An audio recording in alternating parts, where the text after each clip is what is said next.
Joe Mariano and Barnett, where did that attack around us so? You see, two man say black conscious. And have to deal with blackness, whether black wrong or black white. Yes. Him go deal with him blackness without taking him consciousness and him sensibility and figure out if really and truly when him say black, when the black do something like madness, him still going to say black.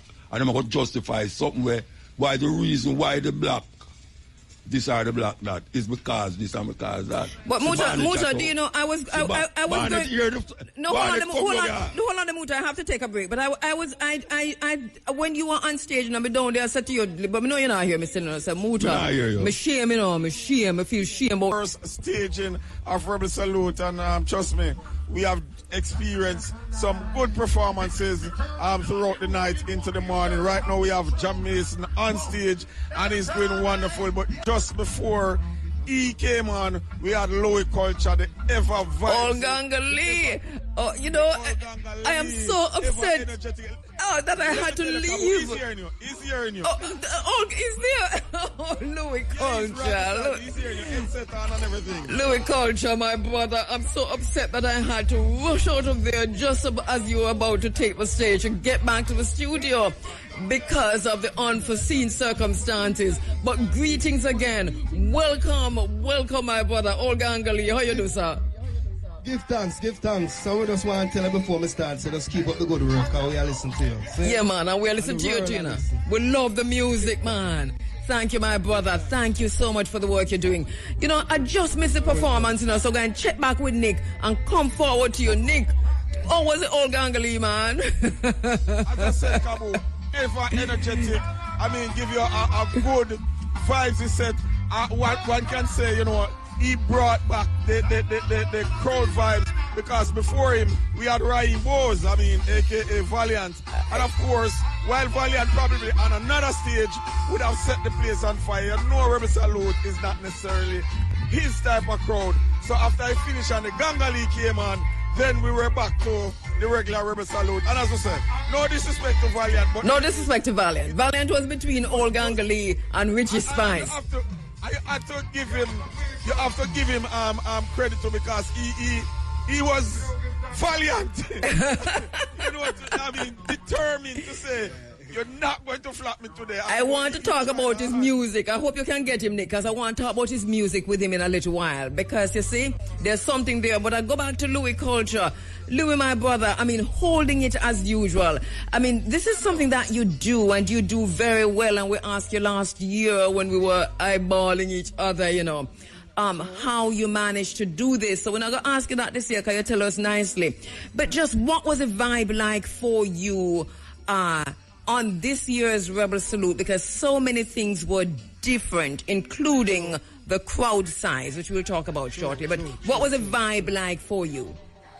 Well, a Rebel Salute, and anytime we come out to perform 100%. So yes, if a one person today, we get 100%.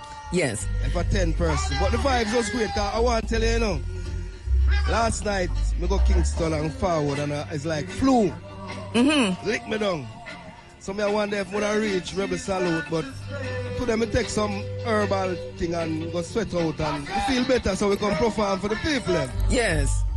I notice, through the night, the cultural artists like yourself, and this is mainly what the Rebel Salute stage is usually made up of, focused on the current situation in the island. It seems to me as if every artist who took the stage could not ignore not just the current situation, but globally. Is that also of concern to you, Louis Culture? I'm not quite sure if you mentioned it this evening or this morning. Yes. Yeah, man, definitely. Look, what you know, originally DJs and artists are supposed to be the people on the forefront where really try solve certain problems in the country. See? I like certain things in the country, and that we there for do, because it's not about gimmicks alone, it's about reality, because people are depending on we as artists. You understand? Because if an artist sings something bad, and something happen in the country, them say the artists them can't sing. True. So when we sing something positive, we always must sing something positive. So anything positive happen, they don't really give it the ratings now, but we know what's it. You know what I admire about him, Kabu? The yes. man is able to make the transition with ease from like a dancehall artist to a singer to the man is able to make the transition so smooth, and nobody really like misses one part or the other. They are just every segment. Whether I miss Old Gangali or is Lassie, whatever he is, you know, I mean, they just enjoy whatever I put forward. Probably only Buju Bantan does it as well. True.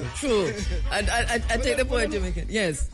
Well, I know we are doing it from we are youth. We are doing music before me even know some money in it. So yes, it's just the love. So I would just like people feel happy and, you know, everybody go home with one love. You know, so we work it. You know, one of the things we're talking about, you know, Louis culture is the transition that the music is making. And ever so often the Jamaican music goes through a transition. And we saw Chuka in the early stages, you probably weren't even there yet, of the program, Rebel Salute this evening, yesterday, talking about just taking us through the stages, starting with Mentor and taking us through Ska and Rocksteady and so on. And as if she's old. Yes, I'm behaving like she's old. Like she have any experience that it is. Yeah. And one of the things that we have been talking about with Big A here, and also with Tony Rebel himself, is a transition that we see the music going through now, and whether or not we are also faced with a crisis at the same time, or is a storm in a teacup. So you tell us how you see it, Louis culture, because, you know, we are outside commentating, but you're part of all of the transitions. You've been in every single one of the phases from Mentor till right now. So are we facing a crisis? Big crisis. Because watch this. I don't see nothing wrong with the music itself, you know. But the voices that are on the record, that is the problem. The message that we are sending right now to the world is very, very negative. In Jamaica, something like that. Mm-hmm. At the first, never see every artist, not every, but 90% a new artist coming out. It's the derogative thing and something we never hear about before. Wow. They might end us murder, they might end us killing, they might end us all kind of immoral things. See? Yeah. So that is the problem I have with the music. But the beats, we don't have no problem with it. The music. All right, so look here. Go ahead. Is it that they're singing to their current age group? I am very, very upset and kind of can't deal with the thing where you see men walking, holding on to the belt buckle because they need to keep the pants there. And I mean, you're seeing them underpants and all of that. And I said that to I was complaining to a young man and I was saying, listen, man, we now get no girl if I know, so we are doing it. So is it that I mean what we're seeing now is really what is needed in this new generation with a Gen Z or whatever they call themselves? No, really, no. You know, people follow fashion. So that's going to Jamaica. My mother always say, follow fashion, monkey lose him tail. But Louis Culture, let me ask you this because. And this is why I asked about the storm in the teacup, because we remember when we just started out in this business of just preserving and respecting the reggae music and the Jamaican music by extension. But that I remember that every time there is whatever the dancehall sound is, that there's always a backlash on that sound. And so I want to ask if we are being a little bit short-sighted to where dancehall is going now, considering that we have been watching the trend from say the late 80s all the way to now, where there's always a backlash on whatever the current sound is that's coming out of dancehall. True, a long time. Or even in our time, in the 90s, they must say the artists, they must this and that. But I just keep my composure and do what me if you do. Yeah, because there's always a positive side, which is what's coming out of reggae was always one thing, and then we had Yellow Man, and there was like a backlash there, so. And then later on, you know, chocolate again, dog a waffle, come on, you know. Those shabarangs, you know, and there was a backlash there. Yeah. Those kind of songs are just, me not see nothing wrong with Triller Load Again. Triller Load Again, yes. Yeah. Because them song, they sang a big song in the dance hall where it never had no negative to me. No yes, man, because we couldn't play it, man. We get enough pushback right us up on the radio, man. Triller Load Again. Yeah. Enough people calling. Yes, man, we are playing it, but enough people calling to say, you know, the song there, you should not play the song there now. If the song they play in the dance. Play worse than that now. Exactly. So the point I'm making and is. That's what I'm saying, yeah. Yes. Is it the generation? Well, it have something to do with it. The generation have something. But listen to me again. I said it's influence. Yes. And these things that is going on and those natural things. So money appear for them things. Money appear for it. Yeah. And another thing I want to ask you about the frequency of the music. Because I noticed something tonight, right? And last night into this morning at Rebel Salute. Yeah. And I noticed some frequency changes. Because, you know, I'm just going to call it, you know, Nick. Call it? Yeah, man, call it, man. All right, so Maxi Priest is on. Maxi Priest gave a A-class, masterclass performance. True. But Maxi Priest called up an artist. I don't know who the artist is. And the frequency changed. Yes. That happened to me already, you know. I know an artist, positive artist from in Portland. And I went to St. Thomas on a stage going on good, and I see him in the crowd, and he must say, give me peace now, I call him up.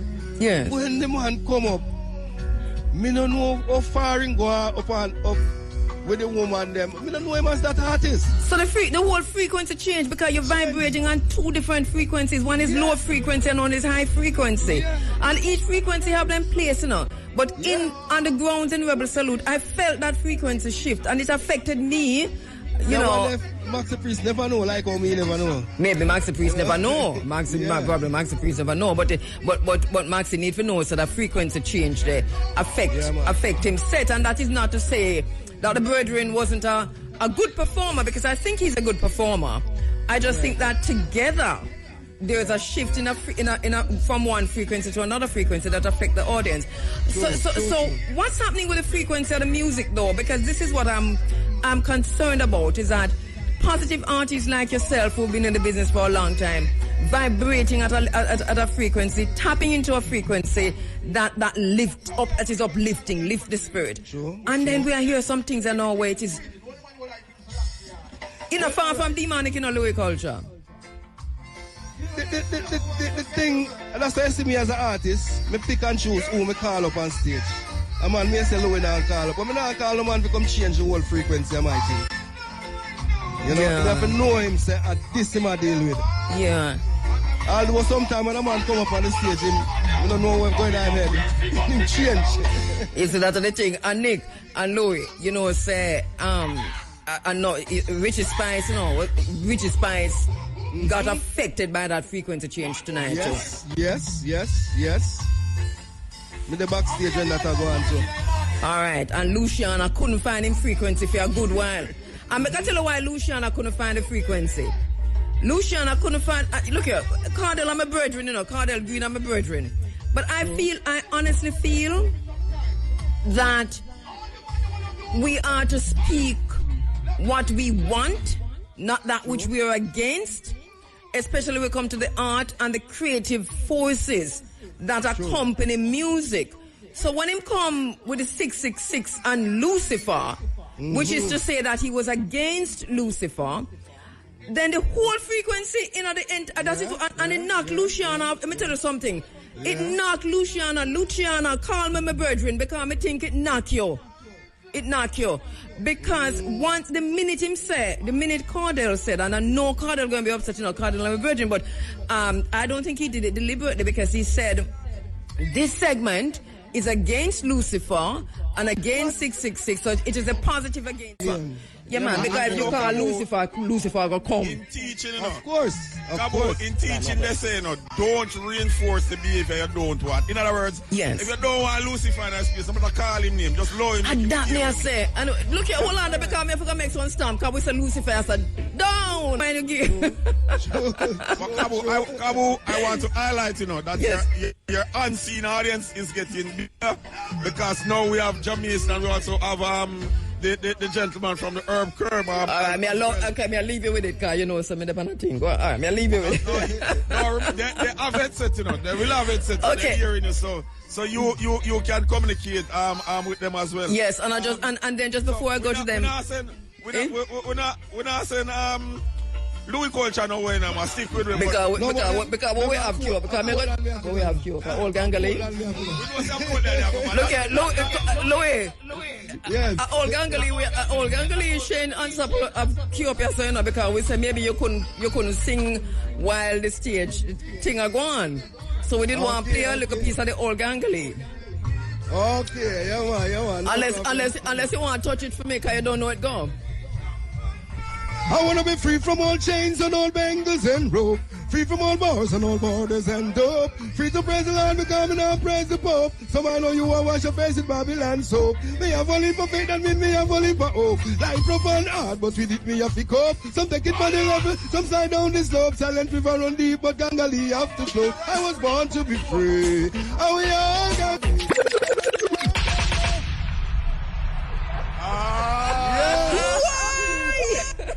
Kaboom! Rebel salute right as up. Sunday morning time. Right as up. Yeah, man, some of the nicest performance right up on the ground. Yeah, man, tell you. And it's no different. Yeah, man, Gangali there, whatever. So we're going to queue up at Jamaican, you know.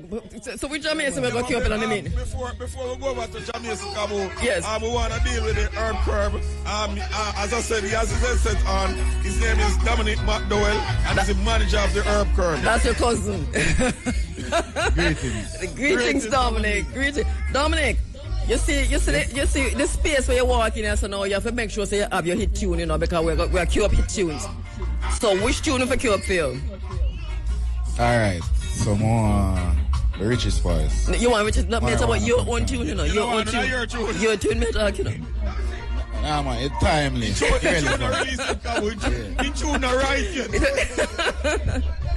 Alright, Dominic, we're glad. Which richest spice you want? Marijuana up on the corner. Marijuana upon the corner. Look here, Shane, and something nice to you, so we're good enough. All right, so go and cue that up, Shane.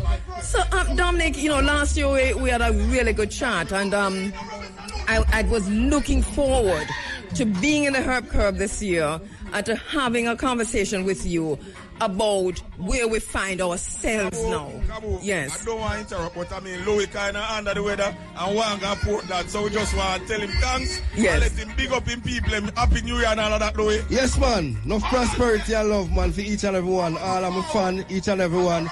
Big up the whole of Portland or the Boatland. Big up Kingston, Squire, Still Aviv, Southside, TG, Spanglers, Raytown. The whole people them where help Louis Culture career bus in. Take it easy upon the ground. And tell everybody, say, yes. Wish you a happy new year, prosperity. And to you too. Stay away from anything negative. Yeah, man. And to you too, my brethren. Yeah, Kabu, enough love, you know, man. Yeah, you man. Keep it strong all through the years, you know, so let's keep it up. See? Yes, my brother. Safe travel, safe travel. Give thanks. Louis Culture, old Gangali. Yeah. So, all right, Kabu, Dominic is here with us. Right. So Dominic, so much has happened in the year since we spoke. You know, one of the concerns that you had, that we raised last year, was the extent to which the Jamaican marijuana industry was being, for want of a better word, because this was my word last year, hijacked by a small minority. And that the expectations that Jamaicans had, Rastafari community, ganja growers, and ordinary Jamaicans, the expectations that we had to enter this industry that promised to be so successful, that these expectations are being dashed. Tell us, where are we now with that? What kind of changes are we seeing? And are these along positive lines? So I would say there's not that much changes. We still find ourselves in pretty much the same position right now. There is work being done by the Rastafari community to advance the mission and really spread and ensure that those who are a part of the community are receiving as much benefits as they can. There is a lot of lobbying and advocacy taking place to improve the way that Rasta is perceived in the cannabis industry. But the reality of it is there's still no commercial activities that benefit Rasta in the way that it should right now. So, we don't really see the progress that we deserve to see. Yeah. Kabu, yes. I just want to let you know that Jamaican do this, and I know this means something to him too, because, every Rastaman know a Rastaman go through with the herb for years, I know that them say them are free the herb. The Rastaman can't get a look in the thing. And I just want to say too, I was in a discussion, I think it was a few days ago, and like somebody was saying, yo, the man them need to come together and deal with them things for the week, because guess what? Everybody can deal with it, and we have said the money is exorbitant, brethren. Yes. Or a simple ordinary Rastaman are going to find how much million to put together, and I say, yo, they need to come together, and it was like no care. Look like I just said something. It's incredible, bro. I mean, like, it's an unequal world we're living in. Yeah. Like a plant. You may have campaign for the plant a while ago, King, cause yeah, man. I am very medicinal, so, and me have to stand for it. That's what I campaign for. Yeah, man. Jamaican Nick, hold the line, because I really do have to take a break as a session unfolding. I'm live in the studio. I'm just coming from Rebel Salute. We've been there all day yesterday into this morning, and we headed straight for the studio. Me and Nicholas will talk about it in a little while, how this came to be. Nick is right there now with Jamaican and with Dominic McDowell, but Dominic did ask for a little bit of Richie Spice. Richie Spice performed earlier, and I know Turbulence is on stage. And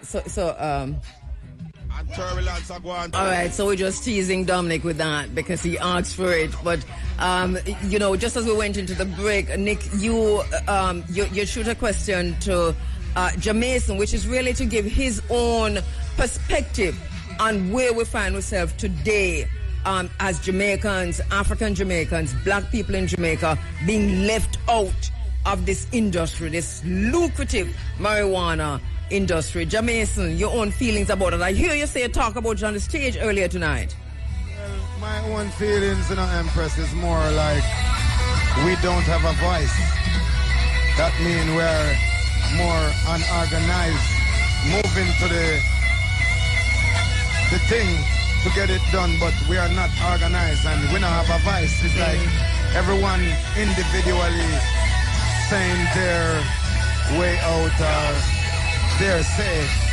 You understand what I say, sister? Yeah, man, understand, man. Fully. Yes, which nothing is wrong, but me still say we need to find a way how we can come together and have a voice. Someone who represents the whole vegetable matter. Well, let me ask Dominic, because, in functioning at the organizational, administrative level, in charge of the Herb Curb at Rebel Salute all of yesterday into this morning, and last year, and I think before that.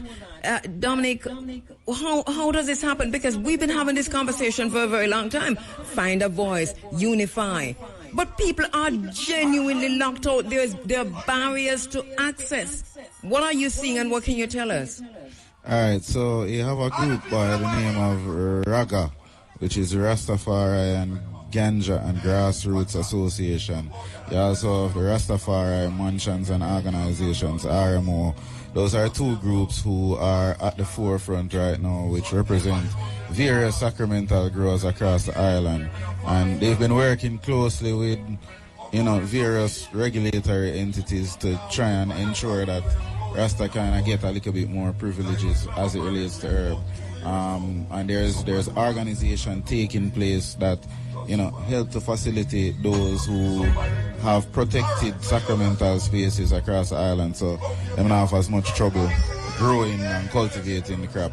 So there is progress, but at the same time, there's still more that is needed that is beyond the control of the various groups right now, because at the end of the day, we still have to work with the government, and we're not going to say them, nah, do nothing, but we don't think them are doing enough. I pray the, me check it in, bro.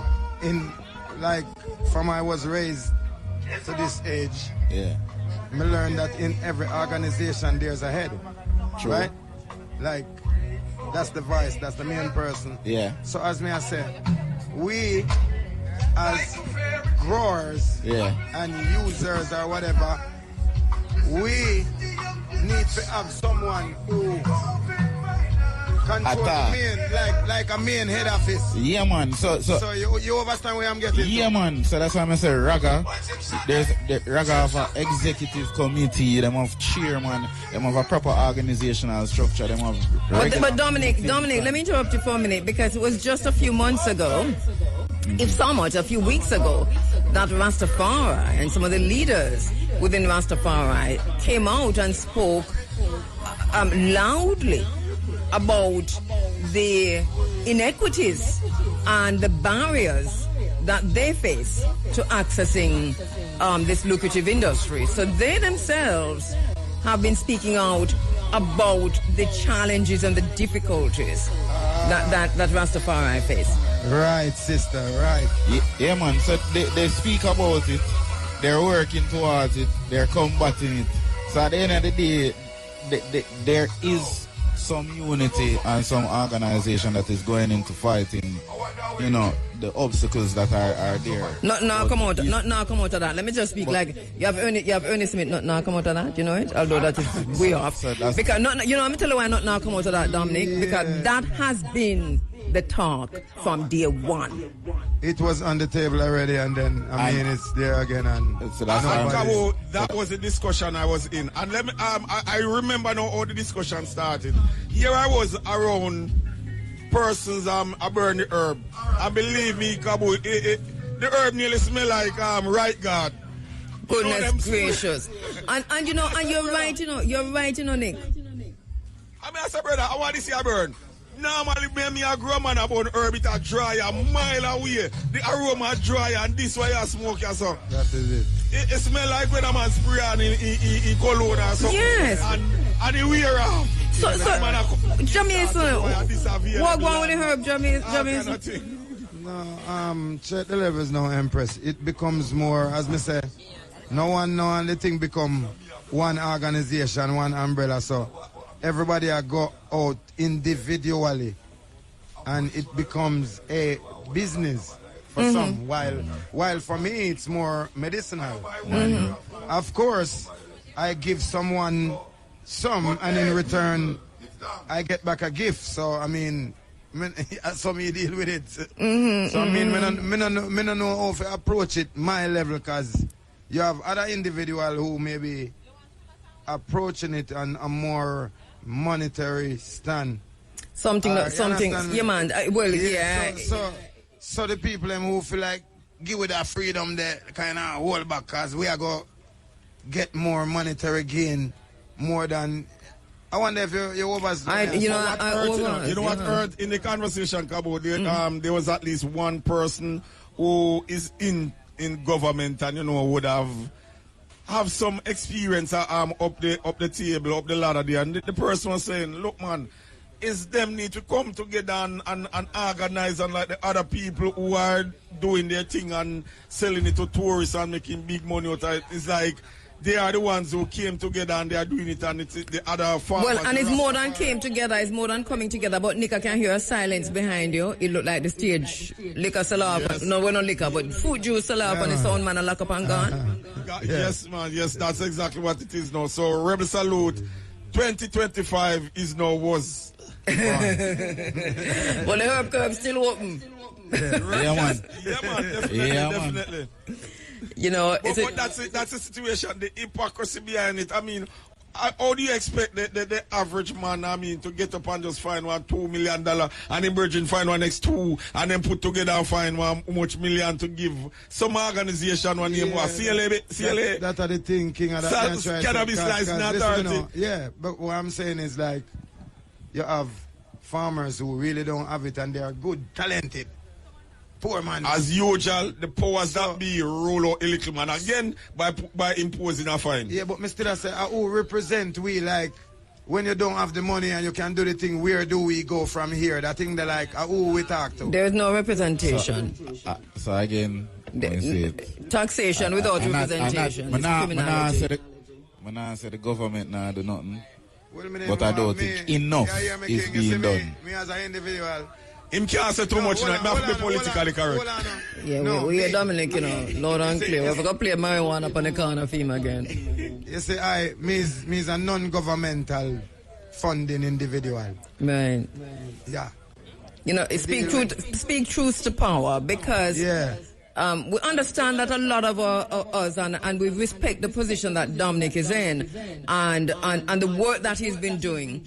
And that is also listening to us, because you can help to effect the change. For those of us who are saying we face barriers to access. I mean, my husband and myself, we tried entering the lucrative ganja industry, marijuana upon the corner, when at the moment that it was decriminalized. And we not get through, no. And I can tell you exactly what was done to us. Right? Oh, we understand. So we have turbulence up at top. So I was saying, you know, yes. Kabu, I was about to say to you that, I mean, we probably need to I'm not sure we're going to get anywhere with the obvious. So I would mind if right now the entertainment crowd has gathered and we have turbulence, and of course you have Jamaican. Yeah, man. So we don't want to hold them too long. So yeah. Turbulence, brother. We hear you in the background, man. Greetings. Welcome to the Africa Forum. All right, so we are going to give him a mic, and of course. And in the meantime, Jamaican. Yeah, we talk about the performances. Jamaican. Yes, Jamaican want to read him? You want to read him, Jamaican? Because we're going to ask you to perform, you know. You want to read him? Because Shane has stopped there. Yeah, man. Give him the answer. Give him the answer. All right, man. Turbulence, I am growing. Me know why you run left it thing, you know. Give him the answer, the Kabu. Give him the answer. You hear that? Look here. Shane unstoppable. We're good enough. Me know I'm not asking the Kabu. Me just remember to stay through them all. Say, give me the answer. So me tell you, give me the answer. Shane unstoppable. Give me the answer. Me know it's a rhythm. Look here. So we have to read him? All right. No. Shane might not know that rhythm. A big rhythm for a long time. Shane might be too young for that. Jamaican. I say from what day them can't see me in the hills of farm. The food them a for me. And shoot him and tell Empress. Hold on. Turbulence. Give thanks. Hold up. We hear you a while ago about the place, you know. So hold on there. We'll give Jamaican a rhythm now. So Shane and Supple have the rhythm. I think we ask you to add, Kabu. We're going to ask our 16-year-old for the answer. We're going to ask our 16-year-old Shane for the answer. He don't know what they're reading there. You know, some are 13, no, 16. 13. Jamaican, you this? Are you this Jamaican? I mean that. Yeah, man. I am Mason. I BFM. I told you. All right.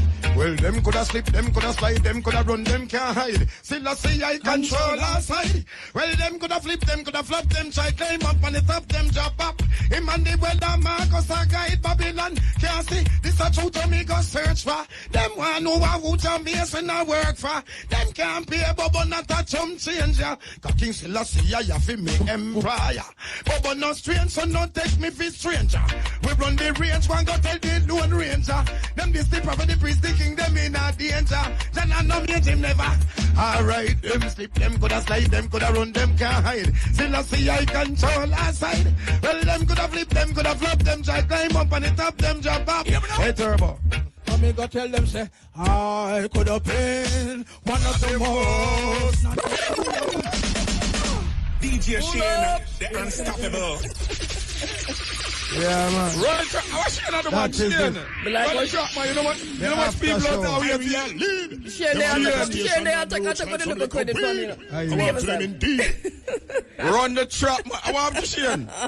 Run the track, my brother. Fire from you see thief, look out for liar. From you see smoke, Look out the fire from your spot, madam. Who said look out the back of why I never tell you fi go sin. Go look virgin. You should have never mix up in corruption and sin.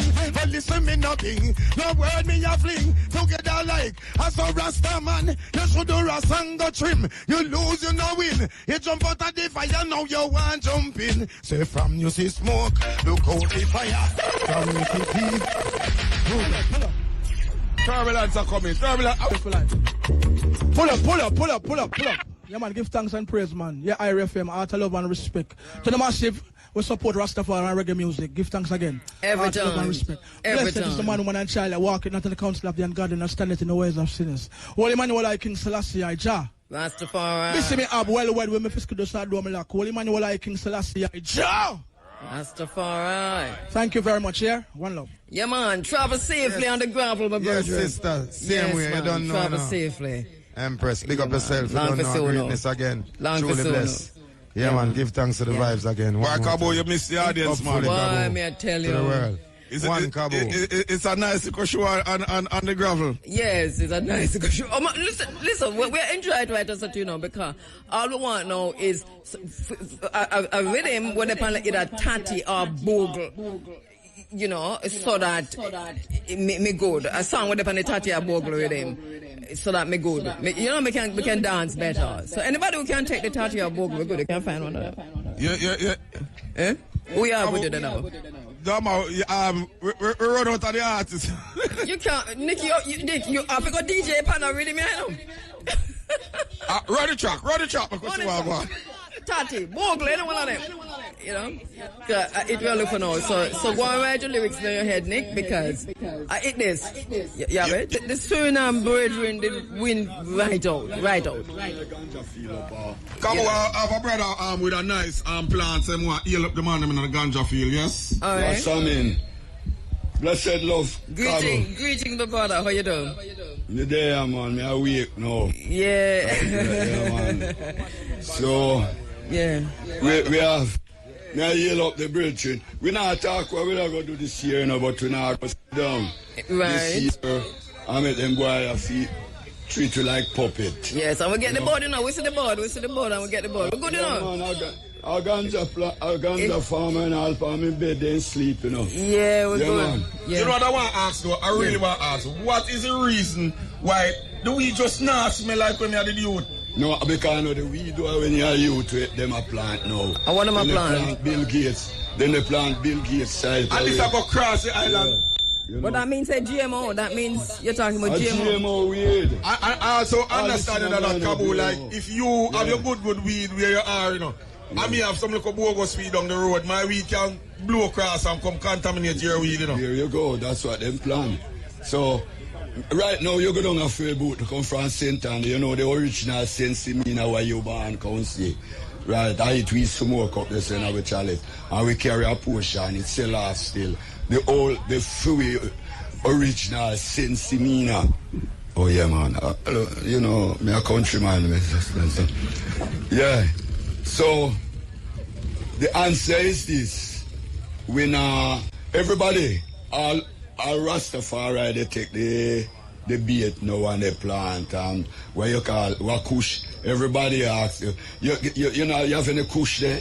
Kush and they not even understand what it is. But we're not going into the story of that because we have the education and that for that. We only want the weed in our hand as Rastafari.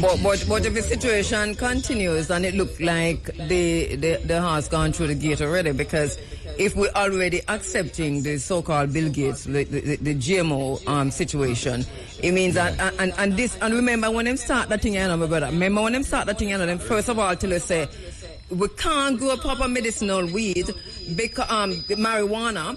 Because it has to be done in greenhouses and all of that. Because that was a plan from long time to take it away from the farmers. Yeah. So here we are now, you know, where I don't know, is there any coming back from this or is it too far gone?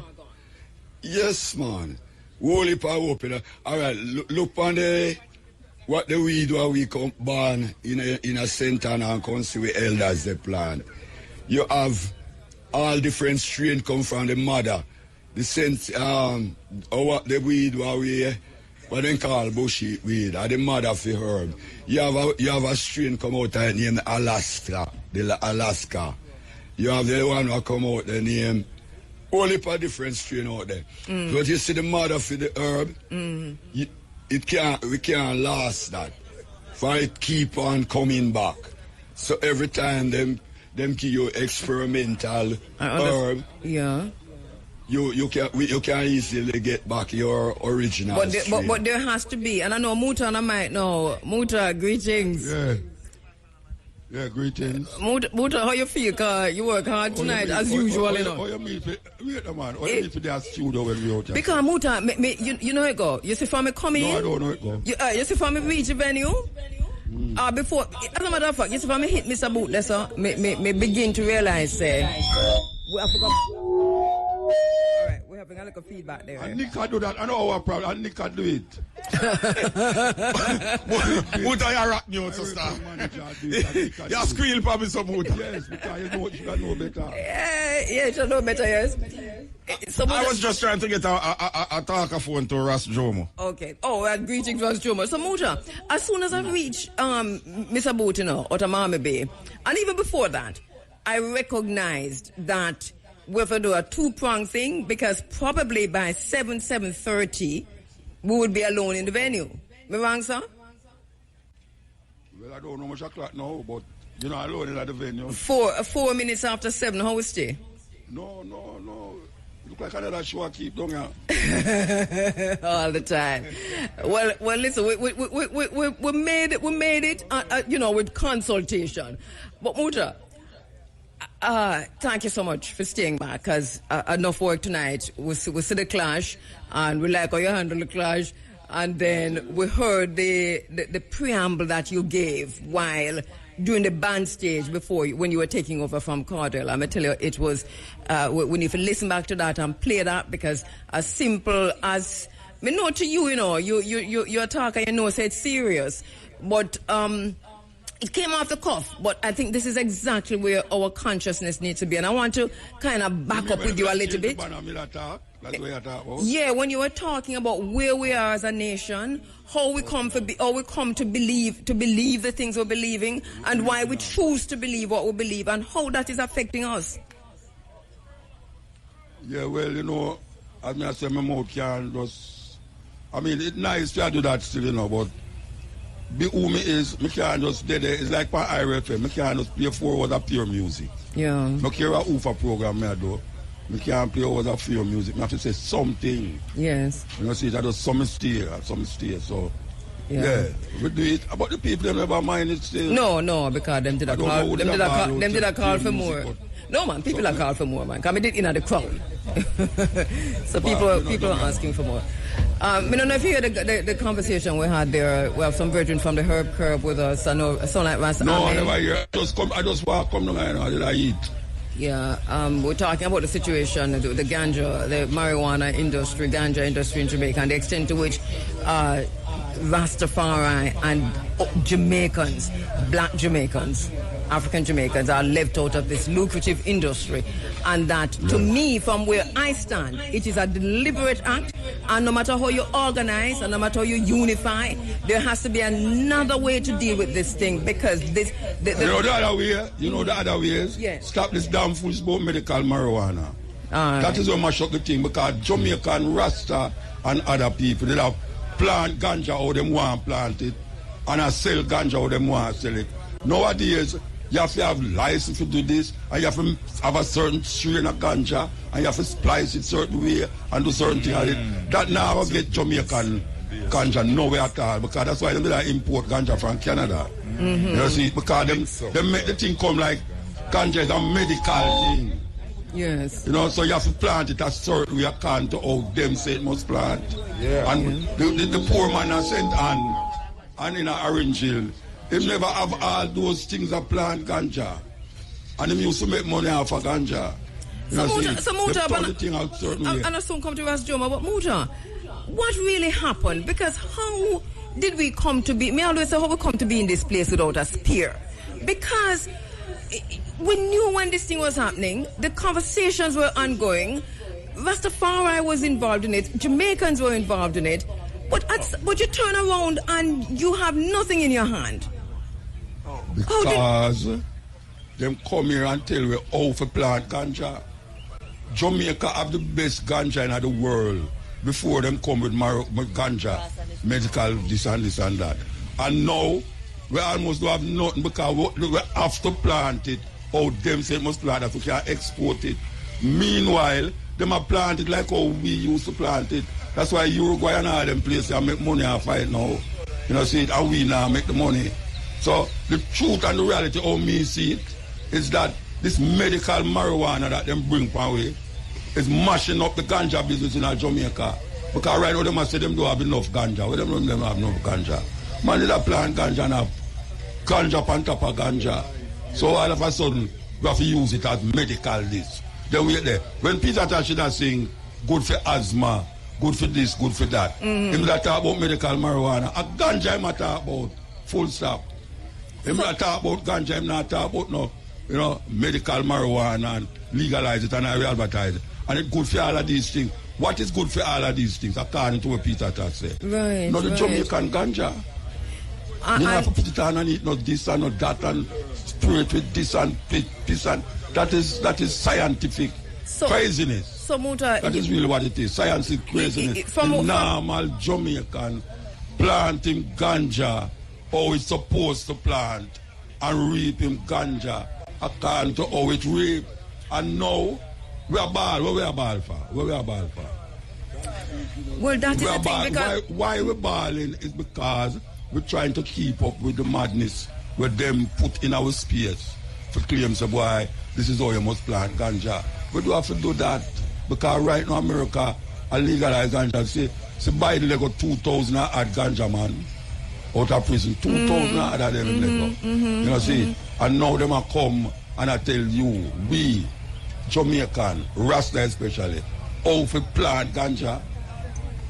And this goes right back to the COVID, you know, outside the Codex Alimentarius, which, you know, was implemented many years ago. We've been warning about it for a long time because what they're doing now is that they determine what is food, how food is to be grown, and what you can use it for, and how you can use it. So this is being unleashed on us now, you know, and we see it clearly in the ganja situation. To me, this is a sellout on the part of the government too, because this is something them sign off at a level of aid. Again. As Jean Breeze saying, or Jean Winterbreeze, AIDS come with a bomb.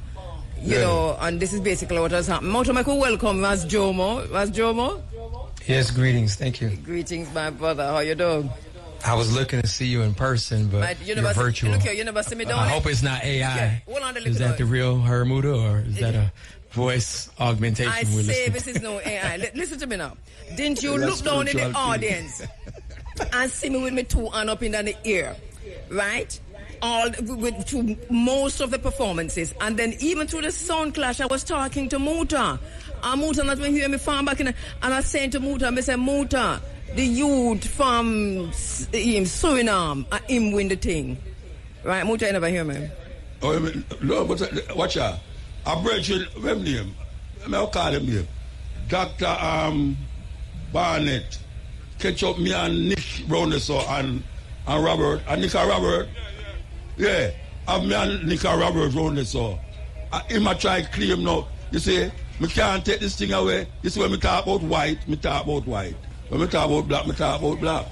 And me I say, not because him white, me I go say, is the African win? No, the African never win. The African never win. No. At the bridge, they don't know seat in the crowd, man. Yeah, man. Hear it in the crowd. Look here, you see Muta, you see fan in draw fair. You see when in first tune, you know, John will never give the power to a bald head. Listen to me, I'm in the crowd, you know. I mean, I tell you, so the crowd went wild. Yeah, man. Let me not see it, man. I say everybody. You know, it's like the brethren I tell Nick, like him why we say, boy, like how we are defend black. We not to take up for the brother for all. No, but I don't play it clash with them. I mean, that's madness. Two people have played, don't play it. Dynamic. You see, dynamic. Dynamic, you know, so much clash. I mean, I tell you the truth. When them just come out We see him on the boat and he mash down the place. I mean, you want to big him up. You always a big him up because... But you know, you see him mashing down the place, him start to go all over, him come down and so, him win one, and him go next, him win one. But you know, most of them were him player. Him lose them. Nobody don't know that because we know that. We depend both with him and we see the one them will do it. So. All right, you know what it sounds, you know. I fight against him. No, man, because you will see how fear is fear. And we see how you even carry him on the stage and say, listen, man, this Bertrand, you know, he plays everywhere. But you know, and Ras Jomo, you tell me if you agree with this or you're leaning more to what Michael says, which is to me when I listen to it and I in the crowd, I'm in it fully, me come to enjoy myself, me not come for play. And me here, to me, the brethren from Suriname was more prepared. He did not take it for granted. And so that every tune him spin had a meaning and answered. Say it, Nick, I had the answer. Ras Jomo, you own... The first one where Dynamic play, they raise him up. True. The first one. True. They raise him up. But after that, the bridge lick him down. He lick him down, man. Foundation. Yeah, man, me don't on the bottom and saying, kill him. So you'll ask the bridge what him think. Yeah, Jomo. Well, Ras Jomo. So I don't want to be too partial, but I grew up with the brethren dynamic. Used to be in a state next to us. Atlanta? No, in Pennsylvania. Yeah, in Pennsylvania. Yeah. But then he moved around. I think that there's different crowds and there's different rules based upon who the main audience is, and I think being on a home turf with a selector, as you can see, Jack Scorpio sound, it had a different energy. There was a different kind of respect. So right, but there's a different energy with the crowd. I think the younger crowd and the younger ones were ready to follow what he was doing, and I think that being able to bounce back from a cultural level. I think that Dynamic slipped on a cultural level. Dynamic played a dance hall, and I think that the brother from Holland came from a cultural level on a roster show. It rearranged the second part of the... So in your conscience, who you think win the something? Because I know you're experiencing a go. Yeah, I think that the first part, I think that Dynamic might have drew some of the better tunes on the first part. Even though he didn't get the applause. Take the mic from Ras Jomo. No, I mean the first part of tonight. You know, I was a two-part. Ras Jomo, look here. Please give up the microphone. No. Listen, it was two parts. It was two parts tonight. Two parts. The first part was 5 minutes each or 10 minutes each, and then after that you went to the 5 and 5, right? Edit. May I ask the bridge? Yeah. Who you think win overall? Now tell me about the first part, second part, third part. It's not the first part make you win, you know. Yeah, it's the overall. So who you think win the clash? The crowd chose the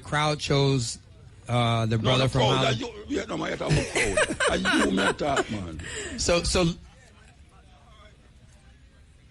Ras Jomo. I don't know how to answer who win the clash. To you. Anything you say might be used against you in a court of law. Ask you honestly, not yourself.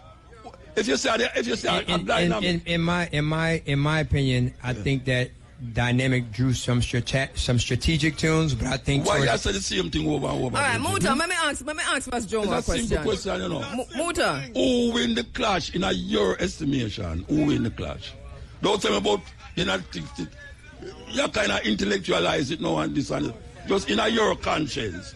Watch out. If you say a Dynamics, you know, we're not going to show you the sea, you know. No, we're taking the mic from him. Might do it. So, this is what I'm saying. I think that Dynamic won the first part of the clash, which is what I was saying. Remember, I was in two parts, and then the second part of the clash was the five dubs. So are you saying that it was a draw? I think that Dynamic lost the second half. So it was a draw he won then. The first. The crowd chose Dynamic to lose the first set. I thought he won the first set. All right, okay. All right. Let me ask. So I think it's like a tie. So I think it's like Dynamics. According to you, Dynamics win the first one. The first part. Yeah, the first part. Yeah. All right. So who win the second part? How much parts did it have? 3 parts. Two. It was only 2 parts. All right. Right. Remember, it was 5. So in your estimation, if Dynamics win the first part, and the Bridge win the second, foundation, tie, that's what you say. Like a tie, yeah. All right. That's why I said from again the first part. In your conscience, a tie. Yeah. All right, but I think that he lost. You go to Sudan, you know. Yeah. But I think that you go to Sudan, Rasta. I think that he lost the second one because he got a little discombobulated. You go to Sudan. Muta. No, we are going to Sudan. Muta, I need to ask a question. We can visit that too, Kabu. We talked about that as well. Yes. Yeah, I know what's going on. Okay. And one of Kabu's beloved guests on this show, who we had here, Africano Mande, is one of the brothers who helped straighten up some of the financial. Of course, things he's doing really great work in Sudan. Months ago, it's close to their family. But hang on before you shift it to the seriousness. Can you turn it back up a little? Kabu, where you talk some private thing around there. You're not hearing me so well. I don't know. Give her a little more. I have a lot of volume. Kabu, make me look on this one. She know there. I'm overmodulating now. Errol, we're not hearing Kabu so clear. But Kabu. Yes. I'm going to turn it off because I'm overmodulating and now shout over me. Kabu. Yes. You hearing me, Kabu? I'm hearing you. Listen, I don't know what Ras Dromo is trying to explain. Right now, Ras Dromo so like him at 2 and 2 and I come up with a 7. 50. Like a time signal time. Nick. Stevie Wonder can see that I started out back dynamic, because we know him vibes and all of that. But trust me, the Surinamese, the Alan man, mash him down. And do you know, Muta is right, Muta is right when he said the first tune that yes, the first tune. We are going to win again. Not the first round, the first tune. The first tune that he played. The first tune. And he started out by talking about how what was happening in his country and how people are dying, and he really took it serious. And him not live there. No? And me no said don't live there. And him set it, but him is Sudanese, so you don't know you go Muta. So him set that stage. And we saw that. But where were you, Ras Jomo? He won about 3 minutes out of the 7 in the first part. So let me ask this, Ras Jomo, were you in the audience when you were listening, or were you backstage? Ras Jomo and I were in front stage. We were both there together. I mean, he was nearer. He was nearer to the stage. He was pinned onto the stage. That's why. But I was watching the crowd and listening, and trust me, Kabu, me feel it for me, for my African brother. He get beaten. I don't feel it for him because. Right, I'm tell you something. Come out of back man, man. You lose. No, of course. But he was not prepared for this clash. Joe now and Barnett, where did that attack around us so? You see, two man saying black conscious, and him have to deal with blackness, whether black wrong or black white. Yes. Him going to deal with him blackness without taking him consciousness and him sensibility and figure out if really and truly, when him say black, when the black do something like madness, him still going to say black, and him going to justify something why the reason why the black this or the black that is because this and because that. But Muta, do you know I was going. No, hold on, Muta. I have to take a break. But I when you were on stage and I'm down there, I said to you, but I know you're not here, Mr. I said, Muta, me shame, I feel shame about this now. But and this was a joke. It was tongue in cheek. I said, boy, I am sitting here objectively as somebody who's been working in the media all of my life, understand the music at certain levels, and recognize that the brother from Suriname won that match. But let me take a quick break and come back. Is it 2? Yeah. And what time is it now? 22 after 7? How you feel? 22. You good? Yeah, man. Are you the selector now? I mean, are you coming back to work again? What time? I'll come back this evening? Yeah. But as Nick said, you're 16, so you're good. Yeah, man. Yeah, man, because them ways that we used to work. Ask Big A. I've been there able to salute from 7 o'clock, And look at the time now, it's 7 to 7. How many hours is that? So let me take this out of that. No, you're dead already, and I just the thing that adjust the jinx, adjust the promo. Stay where you at. Lollipop, son. Anyway, we're back. What do you think? Don't lie me to talk the truth. No, Shane on top of me, you not left me with it. Don't you kill him with the old gangali. Talk the truth. Talk the truth. Lollipop, I'm a virgin and DJ Brian, I'm a virgin, but nobody can win gangali. Yeah, that's the problem. And this goes again to the clash. We're going to know. Listen, We're coming from Rebel Salute if you're just joining us. So I was there from all night until morning, and we come straight into the program. Just so you know, it usually after Rebel Salute we broadcast until 10 o'clock from the venue. Muta is on the venue, Nick is on the venue, Ras Joma is at the venue, I think our sister Aldith is at the venue, and so many others are there at the venue, and we're going to be linking with them again. But just to let you know, this is the situation. We're coming back from there. We are in the studio. Usually I'm at venue. No, I am high. I am high, and I don't smoke ganja, but you don't know it, God. The herb curb, the nail, and so on and so forth. And so between the thing there and the coffee where we drink, me high. Oh, Nick, we're back with you, you know. We're back. Muta, Nick. No, we're not hear them. How come we're not hear them? Because we've been joined by Dr. Barnett. We're not Nick.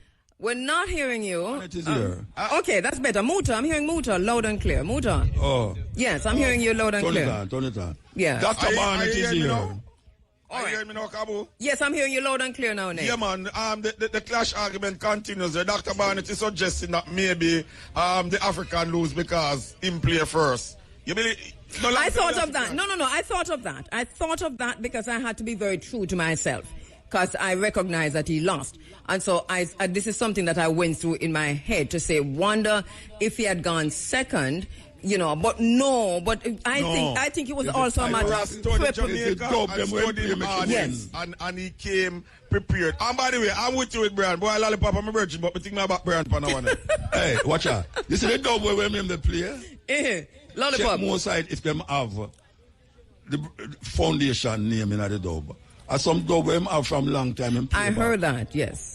You know, see, it's not, if you check the dub them with dynamic play now. Yes. It no mention foundation, most of them, you know. Right. Foundation, but the brethren come and mention dynamic. Yes. You know, see, so playing last or first is where you draw, you know. It was a master class, Muta, and we could draw a line under it. I know it was a master class.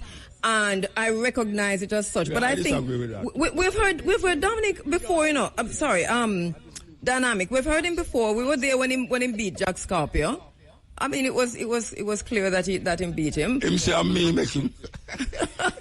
Say you. Jack Scorpio is a man on the beating night. Him say me. But Jack, him tell me now. You know what him tell me after? Yeah. Him say, boy, I'm shouldn't put him son there. Because he put him son in it, you know. Yes. I saw him at Ricky Troop at a government event, and him not take kindly to be eaten. Yeah, Kabu, just because we hear smiling, I disagree with Mutabaruka's statement. I think that Dynamic did use foundation in the first 3 or 4 songs that he came out with. Yes. Yeah, the foundation. He said, "What's his name again?" And then the artist would say it. All right, the first part. Right. Yeah. The first part, but I know one. And then there was a sugar minor. There was a 3-way thing that was played. I'm not hearing Michael. I'm not hearing Michael. What I'm saying is he was shaken out of him stride for whatever reason. After the first 3 or 4, he looked, you know, not as smooth. That loose punch on the chin. Yeah. Okay, he did say what it was, you know. Michael, he did say what it was, you know. He said 2 things. One, he used the word technical. He said there were technical issues. And secondly, I heard Muta also making that point that the band was playing. There was a band change. He kept complaining about the band. Both of them face the same thing. But not that. It didn't look as composed as I have seen him in recent years. I don't know, maybe it's because he's had a long winning streak. Because he's Michael, I think it is simple. I think it's the first song that Foundation played, and the response of the audience. Because listen, it was a Bob Marley. And it was Jah will never give the power to a bald head. Yes. That's done the place. But remember though, Sister Kabu and Muta and the rest of the people, remember that Dynamic went first he really wanted to go second, you know. And I think if he went second, I'm not necessarily saying he would have won, but he would have done better. But Michael, as an academic, Michael, as an academic, I don't mean say would win. The Suriname is a guy who shaving head, and when you hook him with that ball and that dread thing, him never recover. So it doesn't matter what part him play, with a first or second. Ja would never give the power to a ball head. That mash. And him should have played back once, and Ja would never get the power to, you know, the thing. But he never had the chance to respond. He wasn't prepared for it. Remember, he wasn't prepared it was Foundation that came second at that. So what the Foundation just took everything dynamic. Michael, can I ask you a question though? And then him come back because all of the ifs, right? All of the ifs aside, if he had gone first, if he had a chance to respond, these really mean nothing in the scheme of things when you're trying to decide who won, right? It really don't mean anything. But it's from a sound player's perspective, it's still strategic. No. Listen, Michael, I play music and I've been playing music all my life. And I might not clash with anybody, and me and Muta need to do an African music clash. But I've not clashed with anybody. But you go too far with this thing, I know. Hi. You go too far with this thing. No, but I want you to go with that, you know. Muta. Very simple upon the logistics. Come here, raise up all fella. Muta, fella, Anikula, Pokuchi, calling all African people. This is an African court. This is an African court. We never slaughter Bob Clark. Oh, you? Well, me know Bob Clark, that squeal. You know what Bob Clark say? Him never did know says that clash him with that do. No, me realize him squeal at the end, man. Me line up shape to do a dump flip.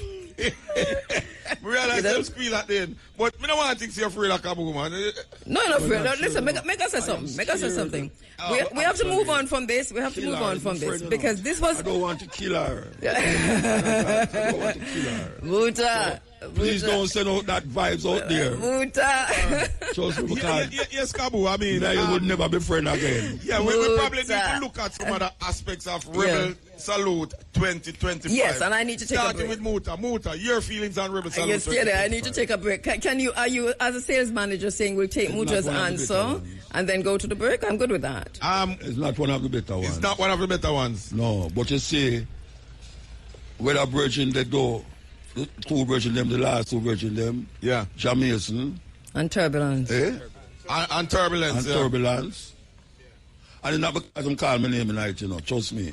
Because I listen to it, you know, and I say, the Virgin articulate him song them. Because most of them are hit song, you know, what I'm doing, you know. I that too, you know. Yes. Most of the song them, the people them know it, you know. You understand? If you're not a hardcore lover of them youth there, you know, like Loot and Fire, Turbulence, and all them, man. Them come at the same bracket. Yeah. Let me say, I was impressed with Turbulence. Really impressed with them. I mean, when we look at the lineup and see Turbulence closing, we're saying, like, why not do Turbulence? No. It won't done, no. Huh? It won't done. No. Yeah, and even Louis Culture, we know Louis Culture, you know, high energy and all of that. But trust me, it was the right decision. It was the right decision. Yeah, man, Turbulence. Got cut last year, right? Eh? We're not hearing Ras Jomo. Cut? Turbulence didn't get a chance to perform last year, remember? No. So that's why he was ready then. No, man, I'm going with it, man. I'm going with it. Well, what change the subject now, Kabu? I'm going to take a break, huh? Okay. Let me take a load, which closed the curtains. The curtains came down on Rebel Salute just after 7 o'clock. It is now 7:48. I'm in studio with DJ Shane Unstoppable. He's really unstoppable, going from 2 o'clock, and I bet you're going to be here until 10, and he's coming back again in the afternoon. So we're happy to have him. Make sure him sit down, get some water, and so on and so forth. At Rebel Salute, still at the venue, Mutabaruka, Nicholas Evans, Ras Jomo, I'm not quite sure who else is there. Aldis Hunker should have been there. I think Aldis has already left from the Netherlands. And Nick, I heard you just going through with Muta, and I know you were moving on to Ras Jomo now to say what, in his perspective, were the highlights and his thoughts about this year's Rebel Salute altogether. Ras Jomo? Yeah, one of the things I was concerned about, and not really concerned, but just wondering how would it turn out with the start time and only having one night to get everyone in, seeing that it's been, the last 6, 7 years, 8 years here, a double night show as opposed to St. Elizabeth. I think that the start time was pretty much spot on within 5 minutes. The schedule stayed on until the last 3 or 4, maybe 4 or 5 acts, and then the time slipped a little. But other than that, the time, I think, was one of the things I would really rate. Quicker band changes, things happening between. We still had a lot of artists, but things seemed to be a lot smoother. With the technical difficulties, I have to give Richie Spice, I think, one of between him and the energy and his professionalism, I think that's incredible. I agree. I think that I was in front of the stage and I couldn't hear him, and I know the audience was singing every word, so I don't know how they heard it there, but the energy was different. And let's just contextualize that for listeners, that during Richie Spice's performance, the electricity went out. I don't know what caused it, we weren't told, and it went out for about what? Through the monitor. Yeah, it was about 5. Is the monitors went out? But there were no lights. No, the monitor stayed. Everything went down except the monitor. Nick, I'm not hearing you. That mic is low again. Everything went down except the monitors.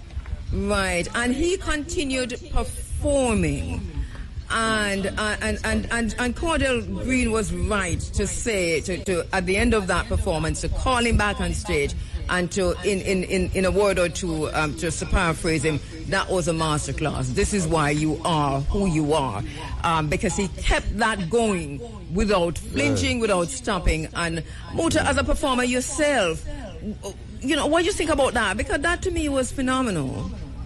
You mean when the light go out? Yeah, when he kept performing. One of the generators failed, we understand. One of the generators failed. Yeah, and Richie Spice kept performing. Well, you know, man do that still, Well, if a man do that, Yeah.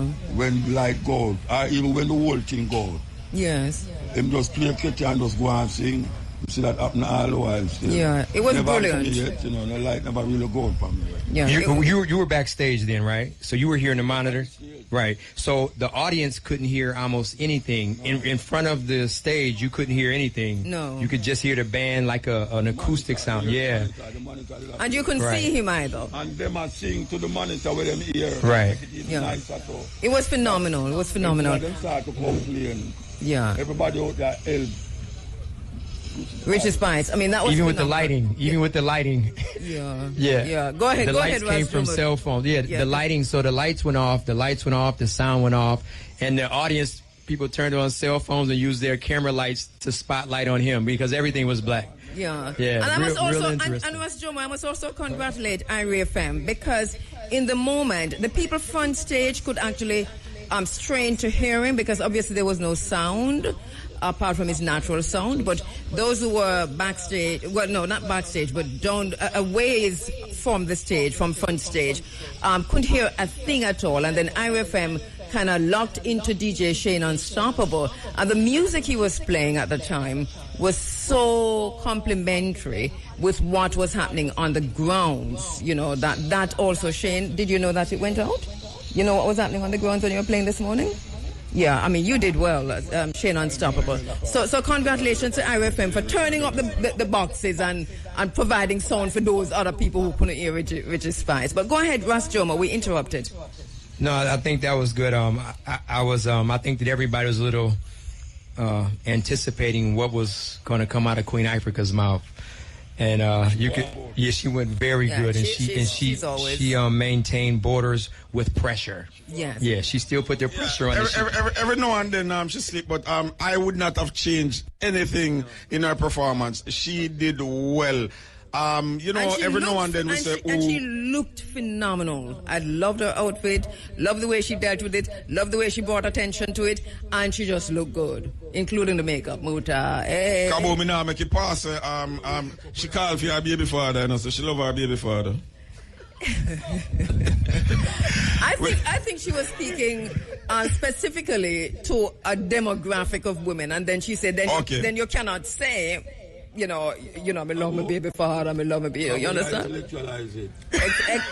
I'm intellectualizing it. I don't know why Kabu go like. I don't know why Kabu go like the other 6 to 8 hours that we see it for we don't see it here. I heard it in context, Nick. I heard it. Yeah, man, you can't contextualize it. No, she talked about what women in Jamaica now, and she talked about the jacket situation, and she talked about what was that? She talked about what was happening on the social media, where and it's in the news. Somebody that was in the news about one artist and one sports personality who get jacket, and there's a lot of speculation about it in the news. So she brought that to the fore to say that speculation is going on. Then she spoke directly to women to say stop giving Jamaican men jacket, and she said women have a responsibility to their partners. And then she said if you don't and you continue to give jacket and so on, then you will not be able to say, me love my baby father, me love my baby father, me love my baby father. This is how I saw it. Come like Kabu, you take over. You know something not with you know some DJs. You look here.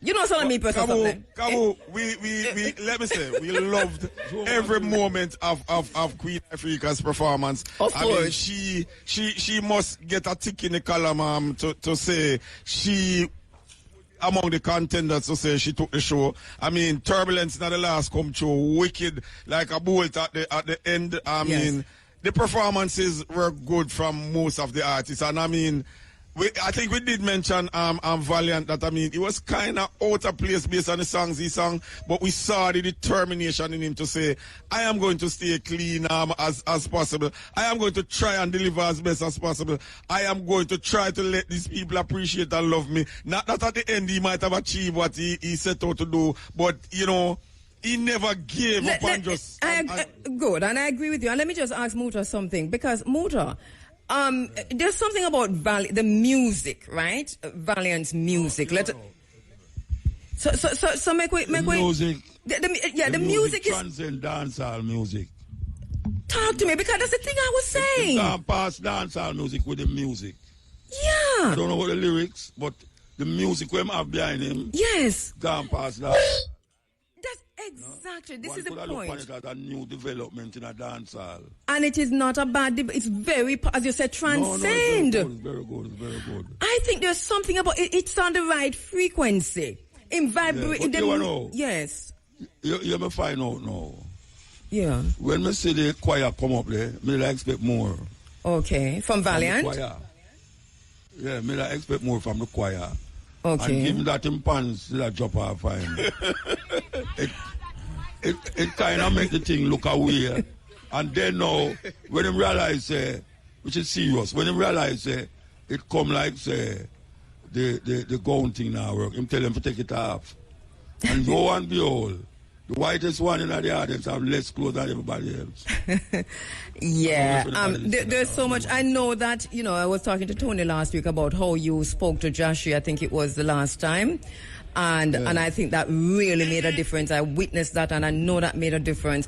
And I think that people like Valiant should listen to you, and also to listen to the first thing you said. Incidentally, Kabu, Muta and I were backstage before Valiant came on. I was saying to him, I wonder if you're going to need to hug Valiant tonight as well. Yes, but I think even now with what Muta just said about the music behind what he has there, that music. Yeah, different music. I'm telling you. Total different kind of dancehall. Yes, and it works for me. What name? I don't know what him call it, but in my ear is it, What kind of music? I know that. What kind of music Valiant I use? Where the music name? What Valiant? I shade me no, you see the music, I will say a dancehall music, because they don't know the difference. They just call it dancehall. Then just a dancehall. Like how you say reggae and dancehall and ska or reggae. Muta, I never said nothing like that. Muta, I didn't say anything like that. What you say? I said that country music and R&B and soul and so on, if we say it is reggae, it's reggae. That's basically what I said. You know that I say a while ago? No, you never said that. What me say? You said ska and rock steady. You just say. No, that we say. You say Just like how you and Shamara try colonize Ochi. And call down as Ochi when it's not Ochi. Nick, that has already been done. Nick, we shall to live, sir. That has already been done. Nick, let me ask you something. Nick, we shall to live. Between Runaway Beer and a rock. Alright, so it reached a point when I wasn't sure where I live, and this is serious. Yes. I was coming into the country at Norman Manley Airport. Yes. And I wrote on my paper, lot whatever. Yes. Whatever estate, St. Mary. Right. And the immigration officer was letting me know I live in Ochi. That's of course. I said, brother, and the man said, me know this place, this is Ochi. I said, friend, you see, when you cross the bridge down a White River, you're in St. Mary. Not really. So, you see what I'm saying? Near me cross the bridge. But that's the colonizer now. You're the colonizer talk to. Muta, I'm going to invite you. Muta, you live in Ochi too. Kabu, my join my friend Jai, who insisted that she lived in Ochi despite living in St. Mary. I colonized Joy. Muta, you know your situation? You see which part you live? You give me 2 years. At Ochi you live. Remember me tell you? That's what I mean. I live at St. Andrew Temple. No, man. Muta, yeah, because when you drive from Kingston, you live at St. Andrew. Nick, hold on. No. When Muta, when you go through a highway 20, whatever it is. Yeah, depends on when you drive. Depends on when you live. That's still Kingston. But you see, if you go through the junction, Muta. Yeah, St. Mary, you live. Ochi, you live on. If you're junction, you drive, I watch you live. But if you go through Kingston side, Kingston you live. Yeah. I saw the thing. No, that's where it go. Muta. We don't in the whole of parish, you know. You either live at Kingston, Ochi, or Montego Bay. Ochi is a concept. Ochi is a concept. So four places I live in that Jamaica.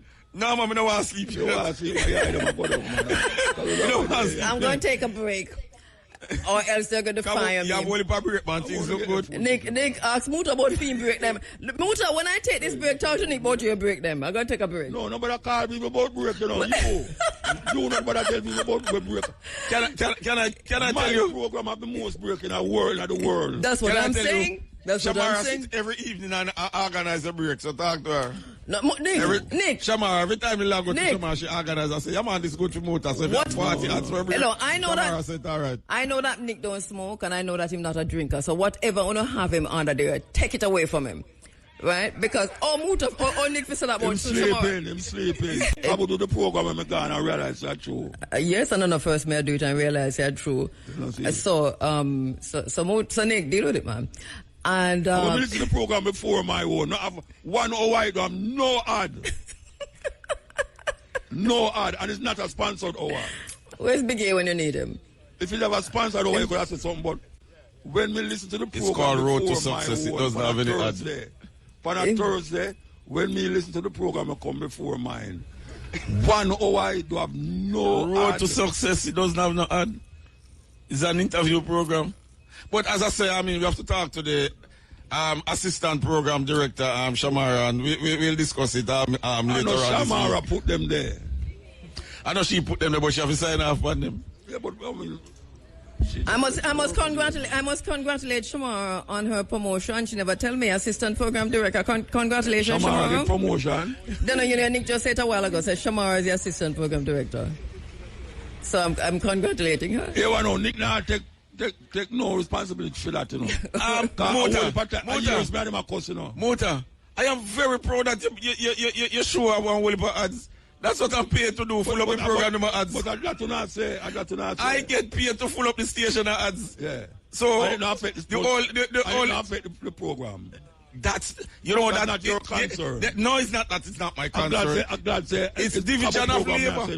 It's division of labor. You have somebody whose responsibility is to take those ads and nice them up around so that everybody's happy. Going to blame Shamara. We not blame Shamara. Congratulate her. I'm going to take it back now. All right, come. Gentlemen across the corner, if you study the evidence carefully, you'll see that Wincarnis is a tonic wine. So we could move on. At 7:50. Yeah, at 7:56. Yeah, that's why it's a tonic. The man I sit down and agree with it. A joke business. So, look at Shamara. It's illegal, you know. You know it's illegal. There no. Jesus of mercy. I don't study law, Muta. Well, me I tell you, say it's illegal. Me I tell you, say Muta catch Shane somewhere. Jomo, Ross Jomo. My brother. Ask the experienced journalists. Ask experienced journalists. Muta. Kabu Maat Kheru. Yes, Mutabaruka Williams. Tell me something. Yes, sir.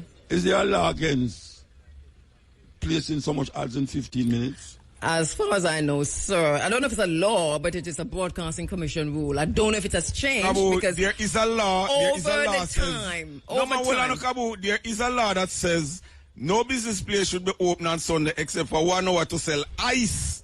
It's not a law. And that's what I'm saying now. That that's what I'm saying. There is a law. No, just let me finish. There's a law that says you don't sell kerosene matches after 6 o'clock. Nick, no. The point I'm making though is that Muta asked me a direct question. I'm just saying that it's not necessarily a law, but I know that in the early days of media, this was something that was said through the Broadcasting Commission, but the Broadcasting Commission has not enforced that for anyone. So I am thinking that it has been removed, and it might have been removed over time. So just to look back, because I can't remember the last time I looked at a Broadcasting Commission document and saw that in it. But Cordell Green, who might be listening, will probably vex with me because I already said that him did say 666 and Lucifer. Well, I talked to Cordell Green about another issue. Yes. And that is some words where una claim say, me can't use on the radio. Uno? No, not Uno. Sorry.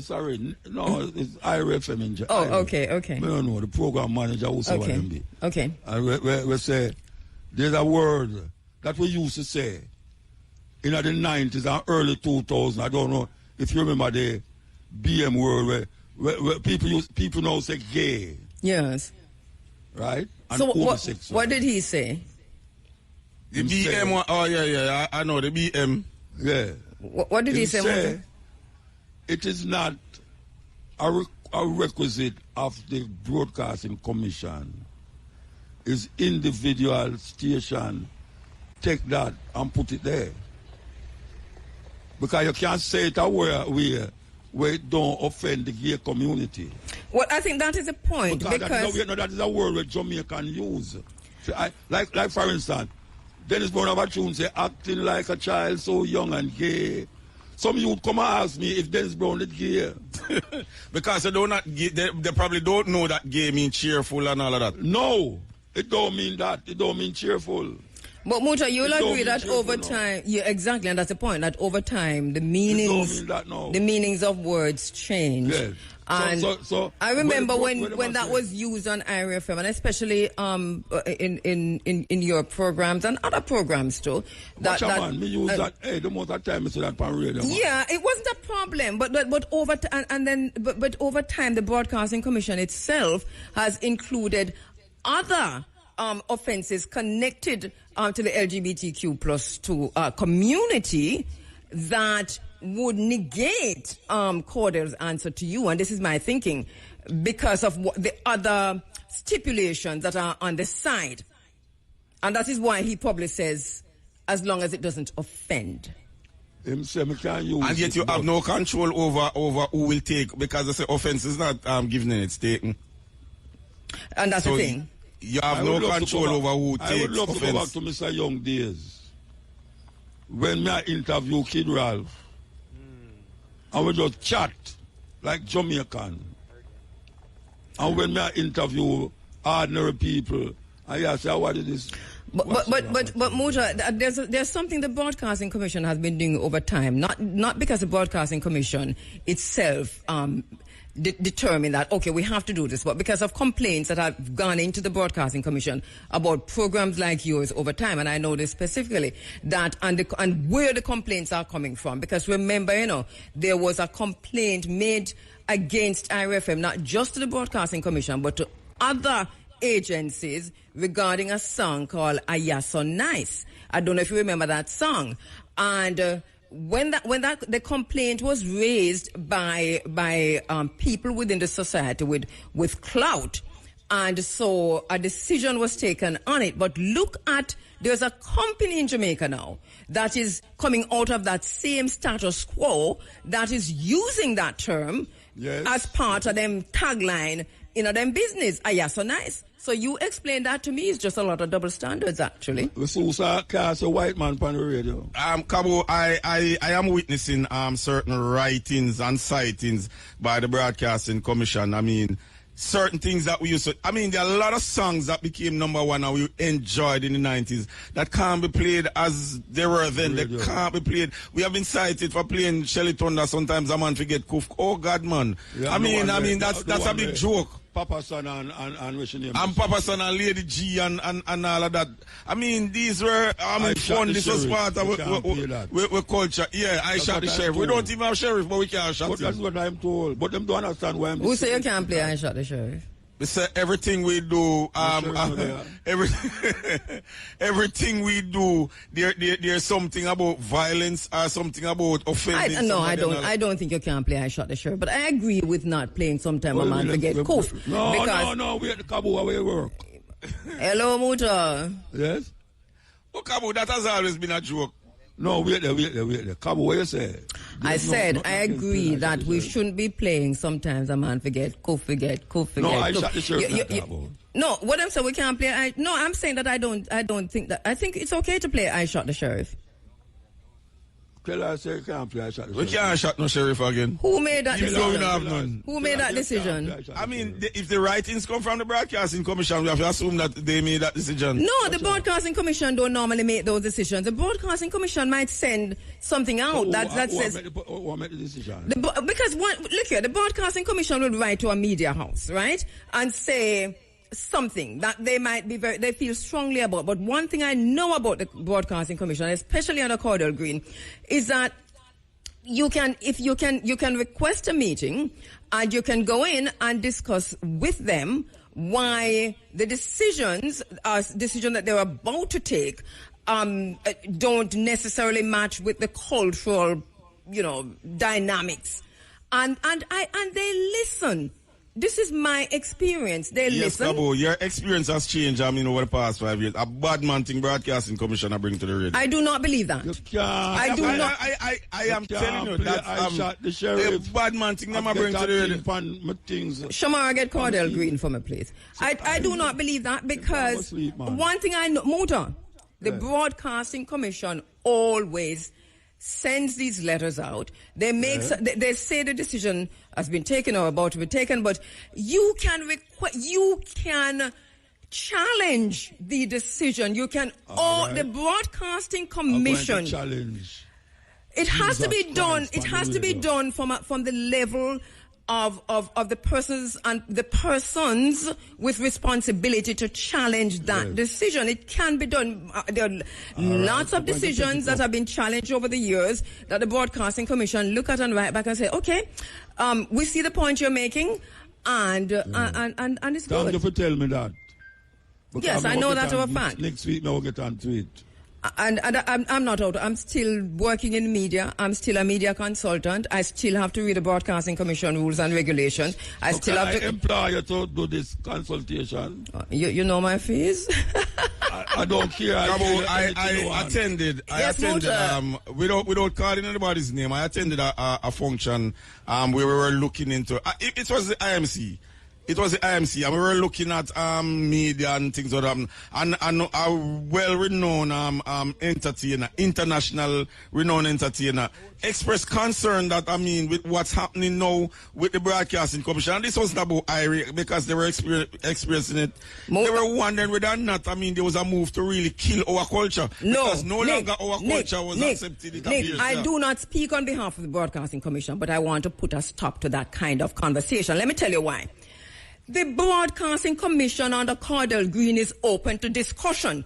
And all you have to do, and Caudal, listen, they are open to discussion. They have always been open to discussions. They do not make decisions and just fling it on you and you have to take it. The truth is, I was wondering, with such an influential person, why they didn't gather the entertainment fraternity and going for a discussion. Why did they invite Caudal to the IMC, the International Music Conference, to have a conversation about that? The Island Music Conference. Why didn't they invite Caudal to come in, or a representative from the Broadcasting Commission, Kabu, to have that conversation? I believe, I have reason to believe that, some of the things that at least happened in the past, few years or so, Basically, I'm above Cardell play grade. But can I say something to you? And I know the managing director don't necessarily want me to say enough things over time, but I've worked with 3 managing directors, Mr. Young, Chad Young, and Debbie Andwar. And one thing I know, when Mr. Young or Chad or Debbie say we're going to meet with the Broadcasting Commission, get all the documents together, and we go together, sometimes I don't have to say a word. And I remember the last one we went to, Debbie really spent some time talking to Cordell, and the letters were written back and forth. And at the end of the day, we came out very satisfied. And this is how the Broadcasting Commission operates. And I'm not taking off the Cordell or nobody at the Broadcasting Commission, but I just want to say, are above? Yes, but we must be fair in our criticism, understanding. And another thing about the Broadcasting Commission is that the Broadcasting Commission, according to the authority that is vested in the Broadcasting Commission, it really doesn't have the teeth that you think it have. It is like the Integrity Commission, which can only go this far and no further. And even the Integrity Commission have more teeth than the Broadcasting Commission. And I'll have a conversation with Cordell. Look here. Yes. I think, just like how them stop that word, you see the word Jesus Christ is a bad word, because when people something to them bad, oh, Jesus Christ, them call the Lord name in vain. So how do you determine when it's bad? You know, as you mentioned that Muta, I saw on social media, one of our words that they even have a festival with that name. Somebody was using it in about 5 or 6 different contexts. You have the context when I'm happy. You have the context when I'm sad. You have the context when Jesus Christ context. But you cannot say we can't use it that word, none at all on the radio. But Jesus Christ can be used in many, just like the bad word. You can use it in many contexts. You can't say it anytime. I think I would listen to what Cordell said to you, Muta, which is that as long as it is not used to create offense, and then as Nick did point out also that you know offense is taken, so that's a whole other thing that will be tested. But then it can also be proven that you didn't mean it offensive. I have to take another break. We reach over here, so because everything is connected, and I think that it is even from the stage. Remember now that there are certain words that you can't use on the stage from concerts on the island, and them call them bad word. And we have a mountain. We have a mountain in South Africa called the Lebombo Mountain. We have the women of Lebombo. There's a place in South Africa called Lebombo. The Lebombo stick, for example, the Lebombo bone. If we only knew what that is about the beginning and the creation of mathematics, and the women who developed mathematics from those mountains, the foothills of those mountains and up into those mountains. But they made the word a bad word in Jamaica so that we would never know about ourselves. And it remains a bad word on the book. But I think, but listen, it is a bad word, but I can talk about the Lebombo Mountains because they exist. What are we going to do with the mountain? Try not to talk about the festival. No, you can't talk about the festival. Never hear about the festival. Are you about the festival? Oh. All right, so try to talk. It exists, but try to talk about it. But it don't name the Lebombo Festival, and that's the problem. Well, it has closed at it. I mean, so you can't talk about Jamaican word. Right, but we must begin to understand ourselves, though. The point we're making in Onika Muta is that, I mean, we can't live in this little vacuum that we're existing in. What if we take up? What if you send me now, Nick, to South Africa to report from the Lebombo Mountains? When we come on, this is Kabu Maat Kheru reporting from the Lebombo Mountains in South Africa. That never say. The Lebi Mountain. No, but you can't say it no on the radio. But as she mentioned, Muta, what you say? You get a letter tomorrow. You say the Lebombo Mountain on the radio. Don't you that just said a while ago? Yeah, don't know that me I say. But the mountains exist. As we all agree, it exists. So what are we going to do about what are we going to do? Nick, if you Google right now when we go to this break, the Lebombo bone and mathematics, Google it, and when we come back you read it. Please do that. Let me want to employ you. I am willing to be employed, Muta, as you don't know. Name the price. Because I'll pay anything for you. I'm going to take a break and come back. I need the money because of they unleash the financial system on me. I'm giving you the job. You think I joke me, make? I am, Muta, you don't know me, go call you tomorrow. So, Muta, we go. Joke me, make. Let me take a quick break. When I need to salute right now, it's 14 minutes after 8 o'clock. In a few minutes' time, it will be time for the Supreme Ventures draw. But it's all the juice sell off and the sound man lock up and gone. Muta is there, Nick is there. I tell you, the land sweep up already, Kabu. Right now, land sweep. So let me just get your final thoughts then on just put Rebel Salute in perspective as it moves into. I heard Muta saying earlier, and Tony said it last week to Florida in April. Let me start with you, Muta. Yeah, it's a good move. Mm-hmm. It's a good move because Jamaica was flooded with one heap of show and festival in this venue too. And I think him can do it also in Florida and do one night here. Yes. Because I don't think him could have did this 2 nights. I can't do it, I see. So I don't think the turnout this year, I think it might have been the poorest we've seen so far. I had a conversation with Big A at the venue, and he said he was wondering if, in a way, there was some deliberateness to it. He doesn't, we didn't finish that conversation. But what's your thinking on it? Sure, whole heap of show. Whole heap of show, man. Competition. One after the other, after the other, after the other. Money done now. Yeah. I think also we have to consider the cost to go into some of these shows. All right. So while you both complain or express concern about the length of the ad breaks, the past year has been perhaps one of the worst we have seen in terms of business. And I heard persons who have title with economics behind the name saying we are basically into a recession. Now everybody is feeling it. It's really rough. So for you to find how much thousand for the show that the week and then come back and find the same amount and more. Go back to the radio, man. Because you go back to the radio. No. I'm going to left the radio. You hear me I say? And not today. And not last year and not year before me I talk to you about it, Muta, we said that we take that up. So I don't know why you say about. No, but I mean, the facts are the facts. I mean, I have targets, and I mean, we're struggling with them, struggling and not meeting them. And when you go out and you meet with your counterparts elsewhere, they ask oh things, man, because things over here so rough too and all of that. And and generally speaking, we saw, I think it was starting or something like that, saying, I mean, we have had, quarter of negative, I don't know if negative and growth should go in the same decline. We have declined in some quarters. So I mean, it's been rough. And for you to be keeping shows at these expenses when school fee need to be paid, lunch money need to be issued and all of that. And some people don't just come to some of them shows, ear and nail and all kind of things have to do. But let me ask you, Ras Jomo, within that context, because shouldn't we be comparing like with like? Because a show is a show is millions of dollars to say that, Ras Jomo? Millions of dollars. Muta, I'm hearing you. Okay, so I'm not hearing Ras Jomo. No, he was just talking about the cost for the stage, the cost for things that we see and use here that are being cleaned up, the people, the staff. I communicated a few years ago that maybe Rebel should do a smaller version and even tour in the States, especially based upon the cultural artists. Kabu, we talk about it a lot.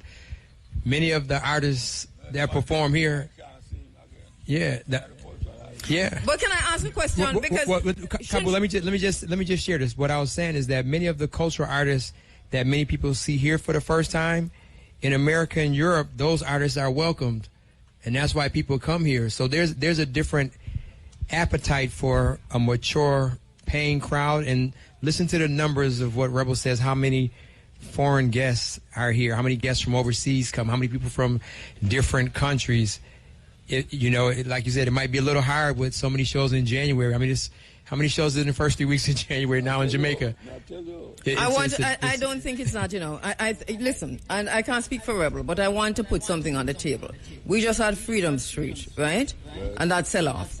We just had Intimate, and that sell off. So the question then is, and Rebel Salute started out similar with like Intimate and so on, with massive crowds and so on, is at what point do we change the script, improve upon the marketing, improve upon the product, and to what extent is this sponsored, and to what extent is the private sector willing to fund these cultural shows to the extent that they're willing to fund like the other shows, the other dancehall shows. And I think these questions must be asked and answered.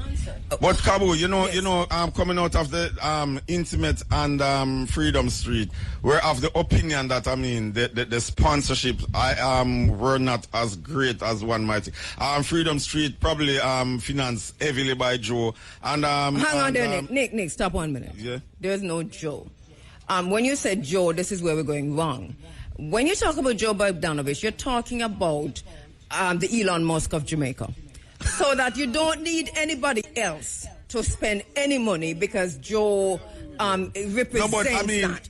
No, coming from a marketing position, Kabu, one would want to believe that regardless of Elon Musk putting on a show, corporate Jamaica would want to put themselves beside it based on the numbers. The chicken man would want to get in to sell as much box of chicken as he can. The beer man would want to go in to sell as much beer as he can. The white rum man would want to go in. So you put yourself behind it, not because you're kind, but because you are capitalizing. No, but I'm not even saying that. I'm saying within the context, and I'm coming from a marketer's perspective, which is that sometimes you don't need a whole lot of sponsors. You need 2 or 3 or possibly 1 who can bankroll this thing. And whether it's on the surface or not, a lot of this is public information. Joe Bogdanovich has that ability No. Joe and have no sponsor. That's the point I make. I wonder if Joe agree. I heard Joe saying about some fest that his intention is to get something like Budweiser sponsoring some fest that think I will open the gate to people coming from. Well, he's a businessman. He's a businessman, and this is what we must understand. Yeah, he's a businessman. But Kabu, I just want to touch on the Rebel Salute going to Florida. Yes. I believe it's a good move, and even the date. $1 million profit they make. Even And Muta, and that is the bottom line, is the point I'm making.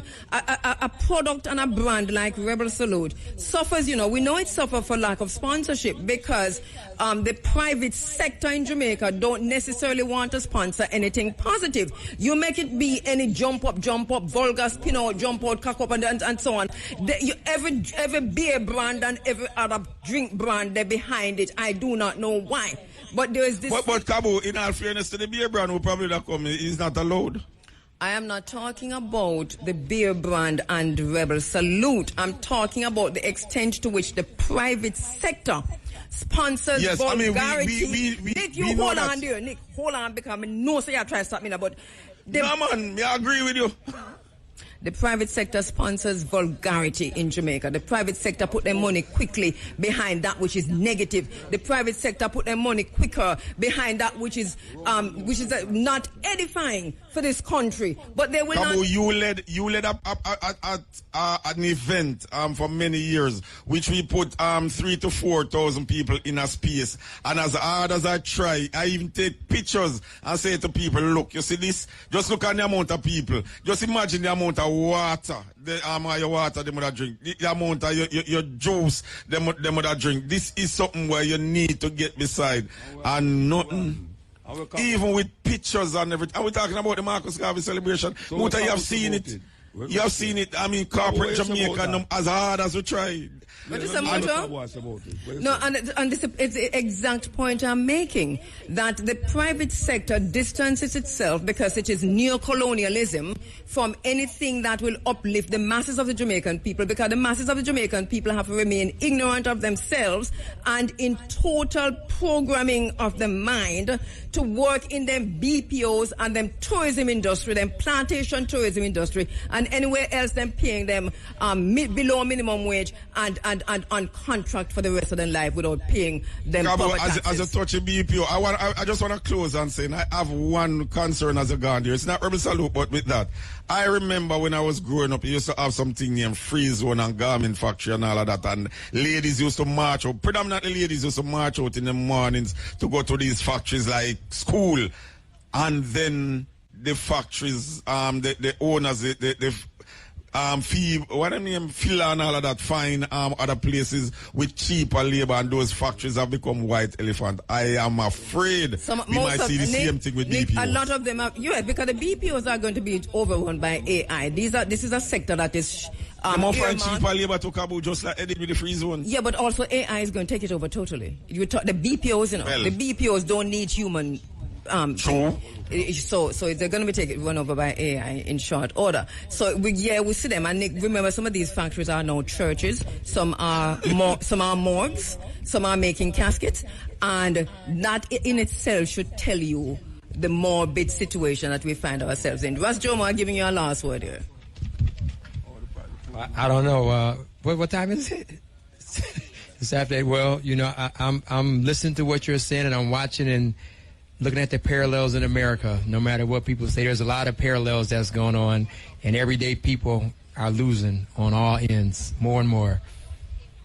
Muta, one of the things that Mr. Young said earlier at the event Nick was talking about was a Garvey event, Morley Marcus Messiah Garvey celebration. But one of the things that Carl Young recognized very early is that the private sector would not sponsor this, and he didn't necessarily want sponsorship from the private sector.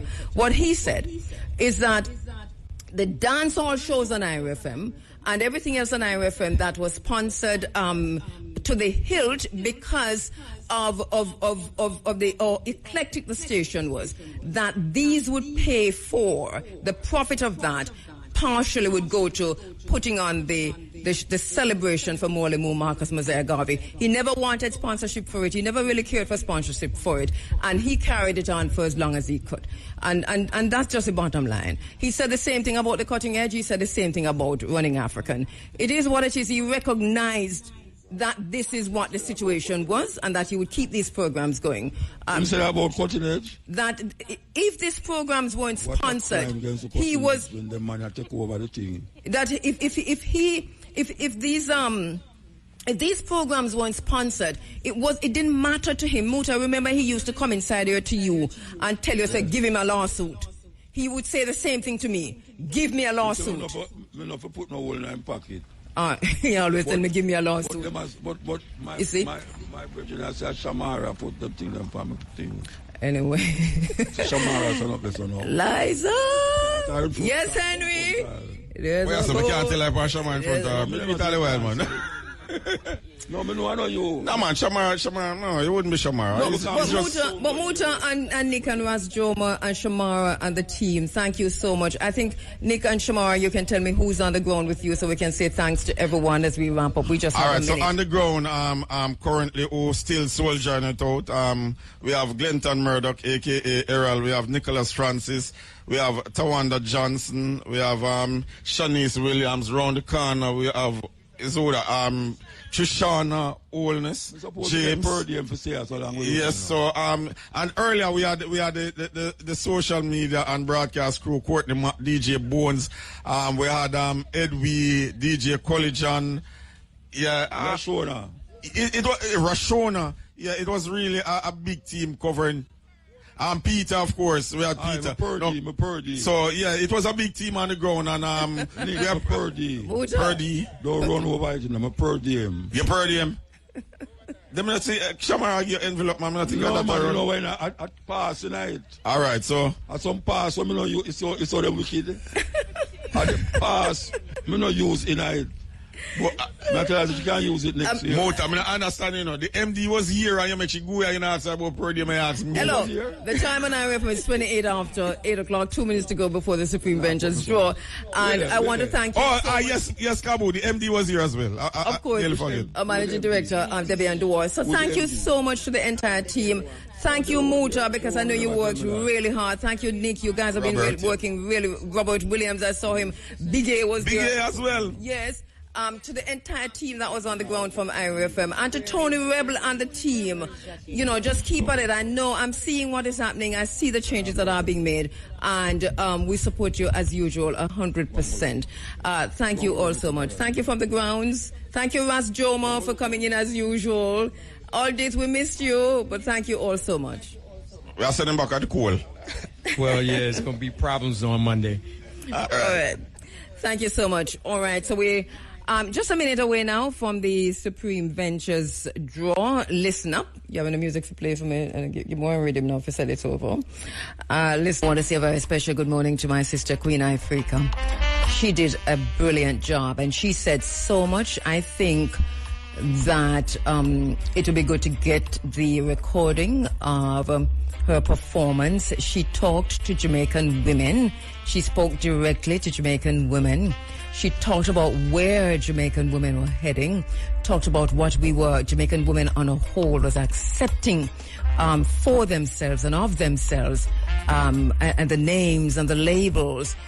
She talked about what she was witnessing in St. Anne and in other parts of Jamaica, and she asked, is this our Jamaica? And you could tell, as usual, she speaks from her belly bottom. As usual, she speaks from her soul, and you could feel that last night when she took the stage this morning. She talked about being on at the time she was on. I think she was on sometime after 2 o'clock, but talked about, even while she was so outspoken and talking truth to power, that she had to be holding back. And we saw that also from Muta on stage. Well, Muta didn't hold back. Muta just laid it out. Also in between, that was in between a band change. So the stage at Rebel Salute was phenomenal. Luciano, I could tell, and I'm not sure what the situation was, but we're spiritual people and spiritual vibe, and I think that something happened, and so it's, with Luciano, we've been watching Luciano perform for years, and it's not that he didn't perform well, it's just that we saw how he had to go deep to cut and clear. And so whatever that was, and Luciano himself talked about energies, and he talked about the energy from the crowd and the energy from the people and the energy to the artist, and that told me that yes, what I was picking up from Luciano was what it was. And but still, as usual, a brilliant performance. It's just that there was that energy, Luciano, and maybe one day you'll tell us what that vibe was, because that vibe, you struggled with it, and you went deep for the most spiritual of yourself, and you came out at the end coming back with Lord, give me strength, brilliant. We loved it. Richie Spice, my brother. Richie Spice. All the time. All the time. Richie Spice can do no wrong for me. I just say, no wrong at all. No time at all. But Richie Spice, there's something, I loved your performance as usual. And we talked earlier about how you performed through the monitors locking down and the sound going off, and we couldn't see you up on the stage, and you were just singing your heart out just the same. But even before that, you just came out with Richie Spice, and you were, phenomenal as usual. So we have to give credence and big up as usual our brother Richie Spice. Something I didn't like about Richie Spice's performance, and it wasn't him. So I suppose, I know I've been in this business for a long time, so I do know that we call people up on stage. Hold on there. What I didn't like is, and I know that this has to happen, right? Because we see it happen all the time, and we see how young artists are, given a primetime stage, and this is part of the continuity. So it's par for the road. We know it happens, and it's SOP, and it works. I don't have any problem with it. But something happened last night at Rebel Salute, and I'll go and tell you about it. For almost everyone who called up someone else, it changed the frequency. It changed the frequency, the energy, the vibration. And so I wondered about it. And it was most noticeable with Maxi Priest. And it's not that the performance wasn't good. It could stand by itself, not Maxi Priest, the person who was called up. He could stand by himself and do a brilliant performance somewhere else at another time. But those two together, the frequencies clashed. right? I'm saying this, which is my honest how I felt. You know, what did be done tell us that the moon did out to hang low, and Saturn did up there so, and Jupiter did over there so, and Venus was right over there so, and so on and so forth. So the energy on the field at Rebel Salute, it was some high energy. It was, and if you understand the universe the way we're supposed to understand the universe and our oneness with the universe, you know, so even, and this is why I talked about Cordell Green and what he said, because Cordell meant this good. He meant it in a positive way. He said his segment, it was 666, and it was against Lucifer. It was artists against Lucifer. It was these performances that were going to be happening here against Lucifer.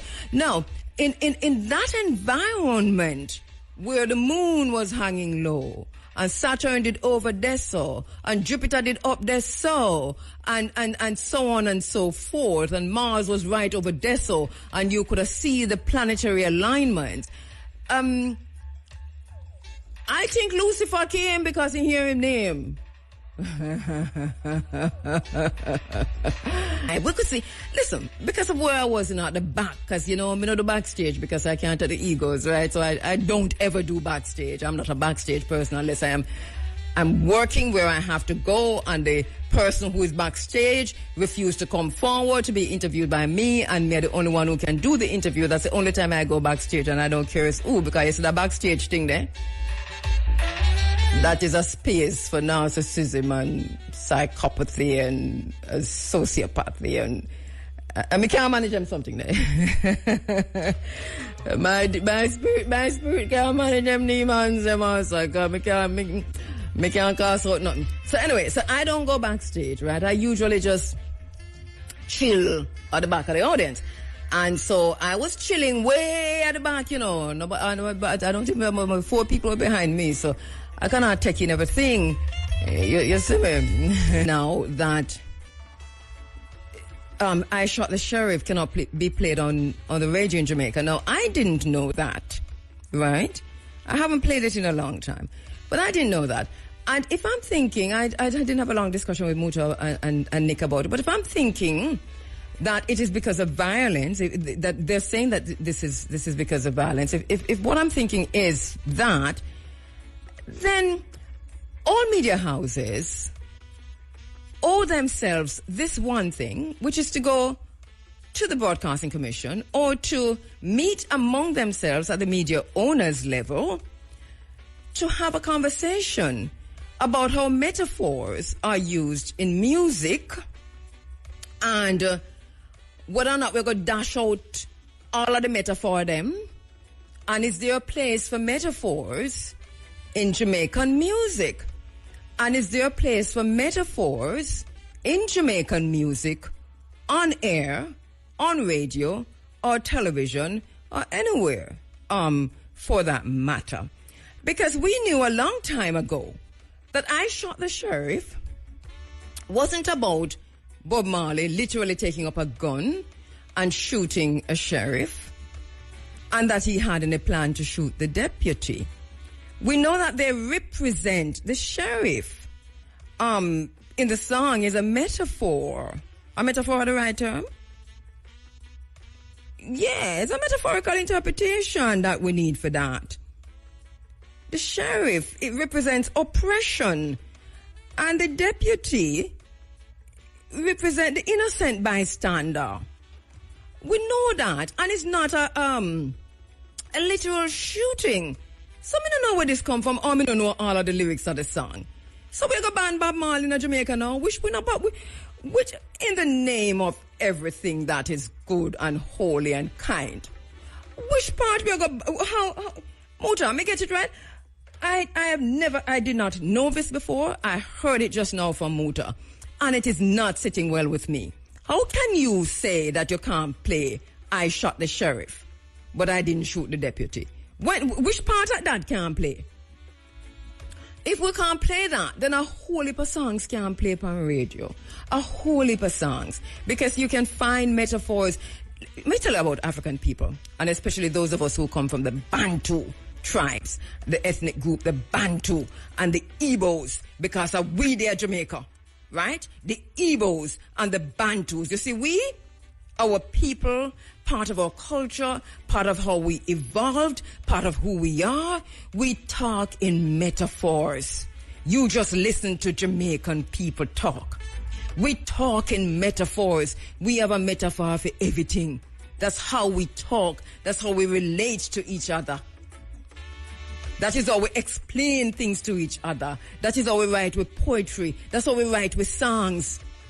I don't get it.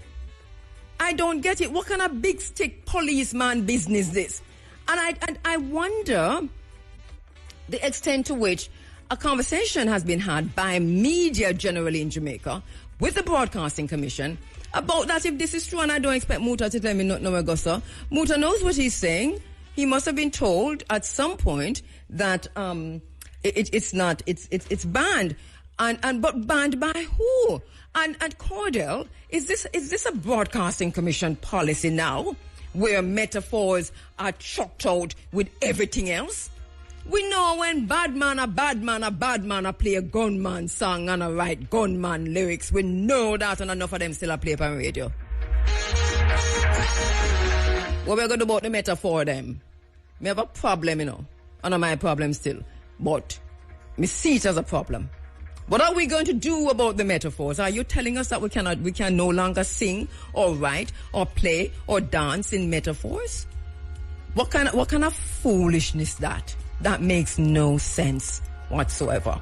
So I would say to the Broadcasting Commission, to media houses generally at the MAJ level, that we need to look again at how media is being policed in Jamaica by the body responsible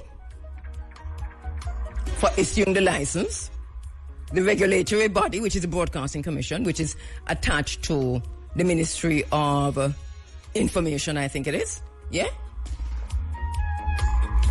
And somehow we need to sit down and have a conversation.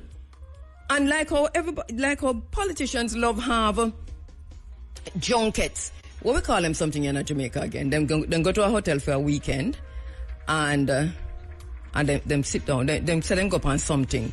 We know it as junket, don't it? We who study overseas. I would have something the name again. When them go to a hotel for a weekend and them sit down all weekend and eat all-inclusive food and come back with a document that is not quite finished until then go back to the hotel for next year with the same document that is not quite finished and come back with it again and say them I forgot put it in a book, but forget it in a book, them have to go back the year after that again for determine what color the book cover must be. This is how them work. So please to go on one of those junkets and sort this thing out. It's just not working. Now work. What can go, sir? Talk again about Valiant, the music. Let me forget. Let us X out the lyrics. And I want to say something personal to Valiant or his team or the people let him call him auntie and him cousins and so on. The kind of music, and you heard Muta say it, because me and my husband have a discussion about it, and he was saying something similar to Muta, and I feel the same thing. The music is on the right frequency. That is it. That music that is accompanying Valiant is on the right frequency for this time. It's on the right frequency. And you hear Muta say it transcends dancehall. It is true. It have a level of sophistication and creativity and just soothing to the spirit. So, all right, Valiant, here's my charge to you and your team. Use that music for good, my brother. Take off them lyrics they offer it. Come from which part you're there. And let us use the music there for something positive. Do you know that if you change the lyrics that you have to that music to some positive things, I mean, no, it's a positive sound wide, but a lot of there's so many songwriters in Jamaica that can hold your hand through this. Go to the International Music, the Island Music Conference, and talk to Judith Bodley and the team, and Sonia Stanley Naya and them, and get some, and Donna, what's Donna's surname again? From Yui, Donna Hope, and get some, and Caroline Cooper on them. Get some love now. You know, Buju Banton, let me tell you something about Buju Banton. One time Caroline Cooper called me, and she said, you have a book club going? I'm going to say, yeah. And she said, I can tell her the book you're reading. And she tell me the book, and so I'm going to have a conversation about it. And she said, you know how I know? And she said, well, it's Buju. It's Buju Banton. Tell her, I'm talking about in the 90s, and I'm not talking about now. Where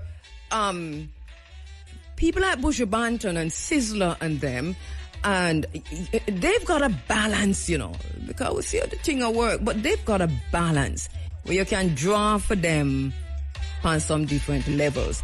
And this is where you need to find that balance now. Valiant. Because I am telling you the truth. A long time, hearing the music that in the dancehall genre that me feel so comfortable with. Soothing and nice. Sweet like sugar. 4 minutes after 9 o'clock. And you know it go, when the music hits you, you feel no pain. Coming at a crucial moment. We're hearing recently of increasing heart ailments in Jamaica. I don't know if you heard that news, that we have increasing heart ailments on this island, and that there are only 18 cardiologists on the island of Jamaica. I know somebody's going to say a lie, may I tell, but me know say no me alone hear the news and see the news and read the news. So, should I say allegedly, because it's reporting everywhere. 3 million people just coming out of COVID vaccines. That one of the side effects of the COVID vaccine is myocarditis and heart problems and heart ailments. So the hospitals are overrun with people with heart conditions. Whether they want to connect it back to the COVID vaccine or they don't want to connect it to the COVID vaccine is their business. We don't know that the Pfizer documents that the court mandated Pfizer to dump, to make public, that Pfizer dumped those documents. I've been talking about this for 3 years now or more. Pfizer was forced to dump these documents. The last time I go back to look for the documents, you can't find them. But they're out there, and Pfizer has been told again to dump, to release more documents. There's a whole lot happening with this vaccine thing. You're not even paying attention that there's a lot of news coming out about the COVID-19 vaccine. Why is it that that academia, the academics in Jamaica, from the Ministry of Health, from the University of the West Indies, from UTEC, from NCU, from PAHO, why is it that they're all silent on all of the research coming out on the COVID-19 vaccine? Don't you see that this is deliberate? I think we should call all their names and ask them to please come forward and talk to us about the latest research and the latest news coming out of Pfizer and Moderna and AstraZeneca and all of them. I am not going to keep announcing this information coming out of these spaces. I think that we owe it to ourselves, especially if you... All right, anyway, just a long and short of it is this. One of the side effects that Pfizer knew about, this side effect, the WHO, the World Health Organization, knew about this side effect, but they never publicized it. If what Donald Trump is suggesting that he will do, if he does that, then we'll hear much more with RFK and Rand Paul. But what good is the news to us if we only have 18 cardiologists to serve 3 million people? When I spoke last week about, and the week before, about structural violence is the violence that the state, the government, unleash on its people through the organizational structures, the institutions, the agencies, and so on. And through denial of access, denial of service, denial of resources. That is the greatest violence. More people in Jamaica are dying from the violence that the government of Jamaica is pulling off on the people of Jamaica than them dying from gunshot wound and traffic accident. And if you think me a lie, you ask them.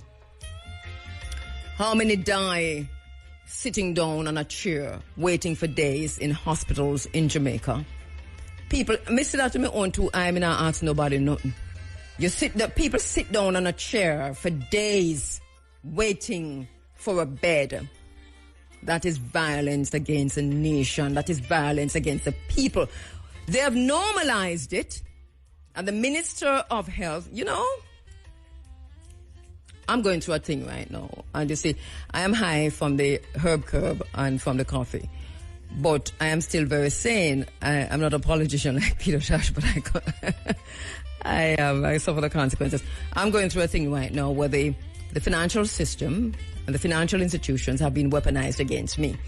And everybody when me buck up and tell me along the way that the only reason why they have weaponized these institutions and these systems against me, because they're calling in stuff that I don't even know about, I don't even have.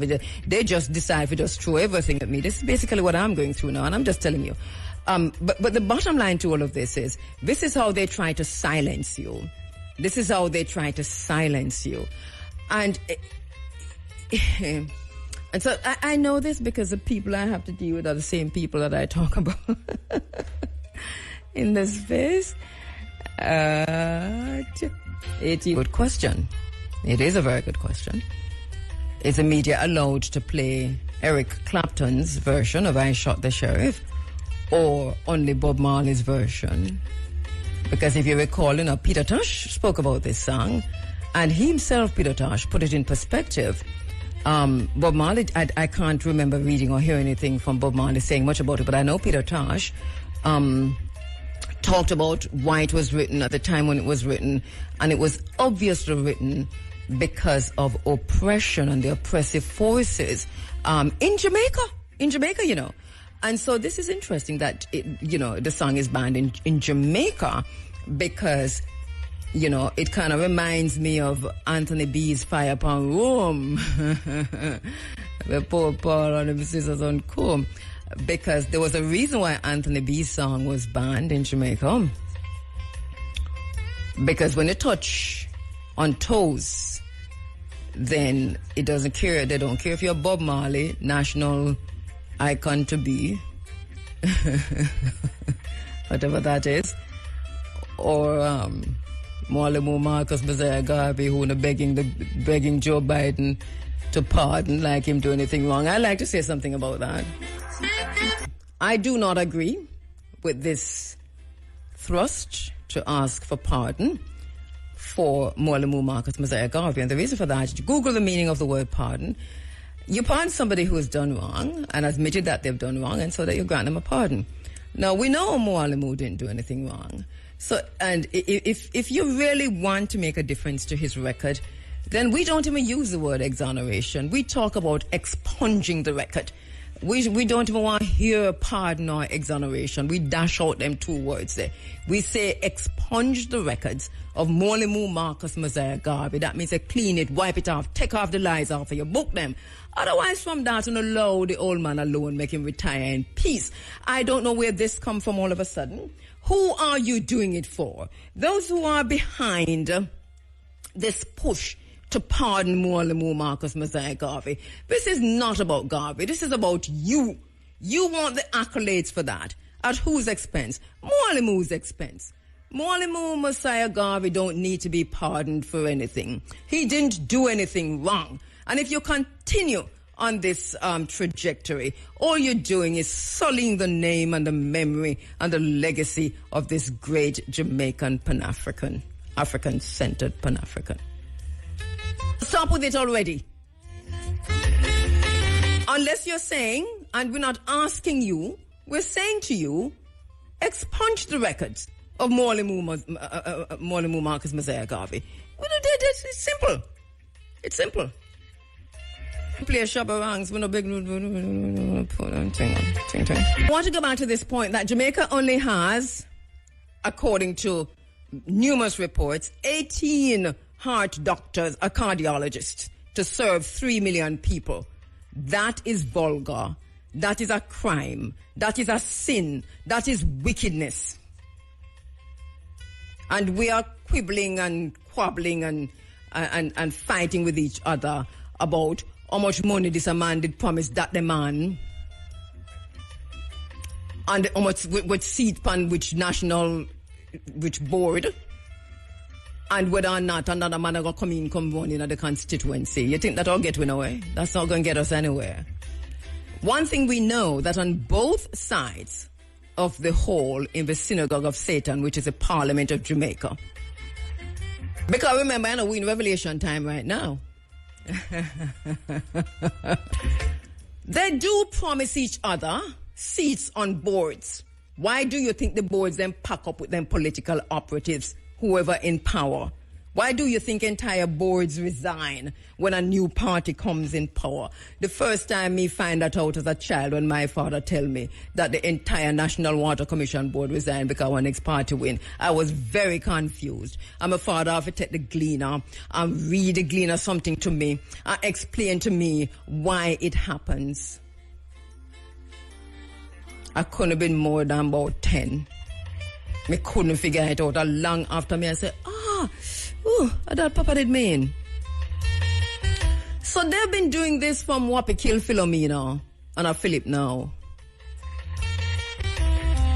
They've been doing this forever. They stuck the boards of our agencies and our institutions down to the schools and carry them nasty tribalistic politics into and stuck the boards with them political operatives. The universities, the schools, the hospitals, the NHTs, wherever they're stuck with their political operatives. They promise each other this. This is what they do.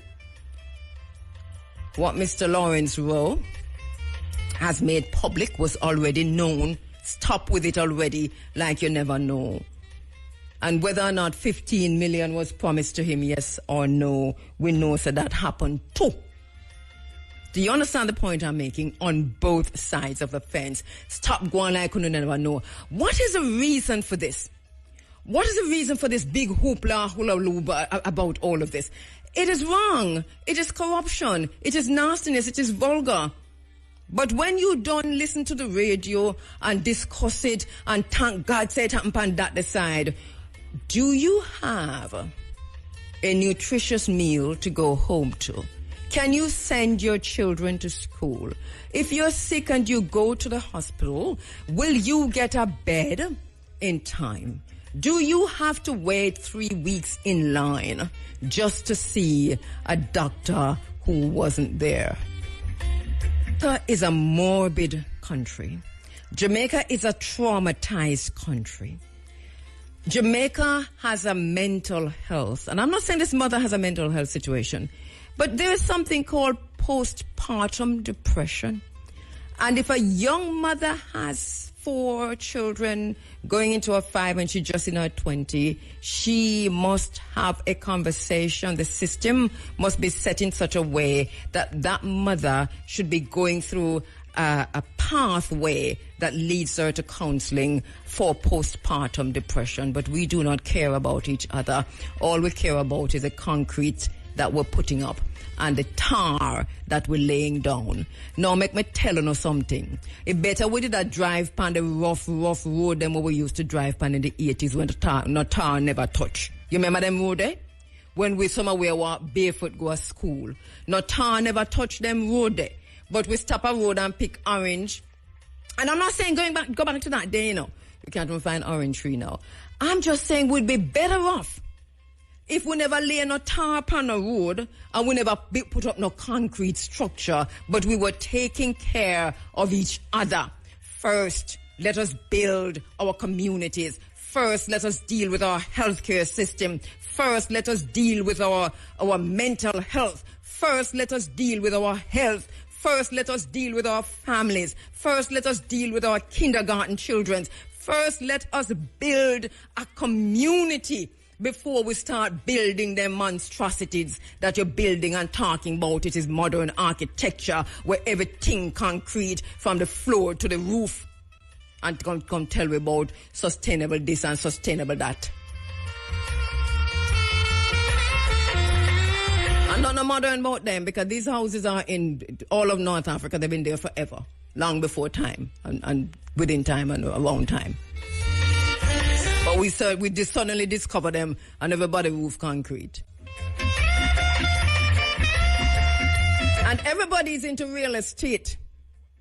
Every politician is into real estate, and this politician is saying that everything that is imported into the country is a lot of it imported by another politician, because politicians are the ones in the synagogue of Satan on both sides of the aisle who have all these import licenses to take in imported, genetically modified, poisonous filth for our babies to put in their mouth and for us to put in our mouth, and then turn around talking about lifestyle diseases, you hypocrites. Strong winds are coming.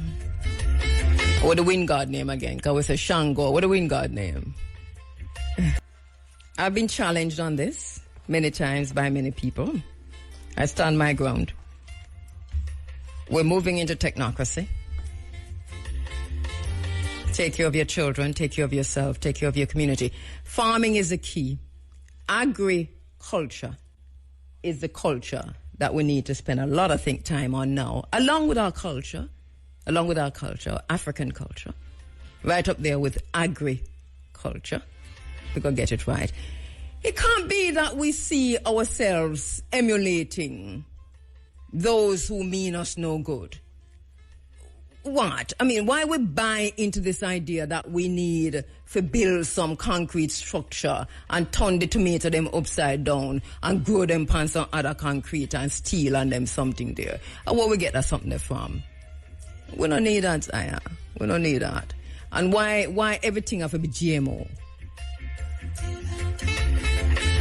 There has to be a concerted effort by us as a people to look again at the land and the whole heap of land them that them says crown land, but other farmlands across Jamaica, and especially in places where they're building some serious concrete structure. Them says high end is not for we, is Airbnb, and it is for them and them friends, but they're building them on our farmlands. You think say it can continue like this? It cannot continue like this. And if I wasn't so tired, I would continue talking, but I'm really tired. So I don't know how much more of Dean Fraser I can play. Morning, Dean Fraser. Thank you for the music. I wish that Big A would relieve me half an hour early. Mr. Big, just see me at Rebel Salute. You don't know. I now feel as if I'm falling down. So make us see if we can take Dean Fraser from the top. Back with you inside of the Africa Forum. This is Running African. Well, we do have some breaking news, and I'm sure it's being reported elsewhere in Jamaica before, but I've been on since 6 o'clock, so for us it is still breaking news at this point. So I'm getting this from lots of listeners. So many of you have written to me, called me, sent me information, in news clips, news stories, and I'm just single out two people who have really sent me this and made it for me credible. And one is Isis Miller, who was calling me to say she herself had a conversation with Julius Garvey, Dr. Julius Garvey, and the other is Shane Clark, who has sent me a report from Reuters published on Yahoo News, which says U.S. President Joe Biden pardoned 5 people on Sunday, that's today, including the late civil rights leader Marcus Garvey, and commuted the sentences of 2, the White House said in a statement. Garvey, who died in 1940, and I'm reading now from Reuters, Garvey, who died in 1940, was a civil rights leader who was convicted of mail fraud in 1923 and sentenced to 5 years imprisonment, a sentence that was commuted by President Calvin Coolidge in 1927. Human rights organizations credit Garvey as the first man to organize a mass movement among African Americans. The White House said he created Black Star Line Shipping Company and founded the Universal Negro Improvement Association, which celebrated African history and culture. The other people pardoned include Daryl Chambers, a gun violence prevention advocate who was convicted of a nonviolent drug offense, immigration advocate Ravidath Ravi Ragbur, who was convicted of a non-violent offense in 2001, the White House said in a statement. Biden also pardoned Don Leonard Scott, who was convicted of a non-violent drug offense in 1994 and was sentenced to 10 years in prison. Scott was elected to the Virginia State Legislature in 2019 and became its first black speaker last year, the White House said. Kemba Smith Pradia, a criminal justice advocate who was previously convicted of a non-violent drug offense in 1994, also was pardoned. Biden commuted the sentences of two others who were sentenced in the 1990s and whom he credited with remarkable rehabilitation, Robin Peoples and Michelle West. So, to reiterate, from Reuters out of Washington, U.S. President Joe Biden pardoned 5 people today, Sunday, including the late civil rights leader Marcus Garvey, and commuted the sentences of 2, according to a statement from the White House. Well, you know how I feel about that, so I don't have to go over that. I promise you that I'll come back to this. Why King James? I'm playing this Daylight Come and I Want to Go Home from Dean Fraser, right? Tribute to Belafonte. So that Big A would have picked it up and realized I want to go home and I come. But Big A not there. Mr. Biggs. Anyway, so I promise you that I'll go back to why King James authorized a version. And remember, when King James authorized his version of the Bible, you know, he kept out many people and him lock up a room, a conclave, and put a few people inside there. And they had to write what he wanted because he saw for himself that the authority was invested in the king. And he was a king. And so the Bible had to reflect that. People, when they read the Bible, had to understand one thing for sure and 2 things for certain. And the one for sure is that he was the head of the church and head of everything else, and the authority of God was vested in him. The second thing for certain was that there was nothing wrong with slavery and enslavement. And if you read every single King James version today, that's what it's telling you. There were other Bibles before that. They changed them. There's a whole lot of conversation around the Bible, the King James version. No black person should have a King James version in a them house, in a them hand, nowhere near them, understanding what it means when you say you have a King James version.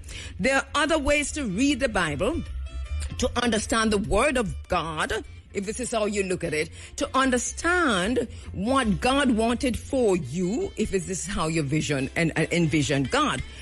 We must begin to face the truth about our situation, because some things only come to enslave us, and it will enslave us forever. One of that is what King James I of Scotland, England and Ireland did. This man was just the other day in Barn. The history is not so far away. Why are we so afraid of history? Well, this reminds me of the days. Remember them, did it? Yeah, because, you know, it's not that me and Big A used to it, you know, because it's over the years. It's funny. Since you've been relieving me on a Sunday morning for 35 years now, right? 34 years. Yeah, as much as that, yes. Right. So, far away I come from in a long time. And we used to go to the same parties, meaning that anywhere did something that we did. Not that we go together, but we, you know, I may come back before you and then you come back and sleep in your vehicle. Oh, that's how, don't it? Mm-hmm. This is how it used to be back in the day. And even if it wasn't the same parties, we were...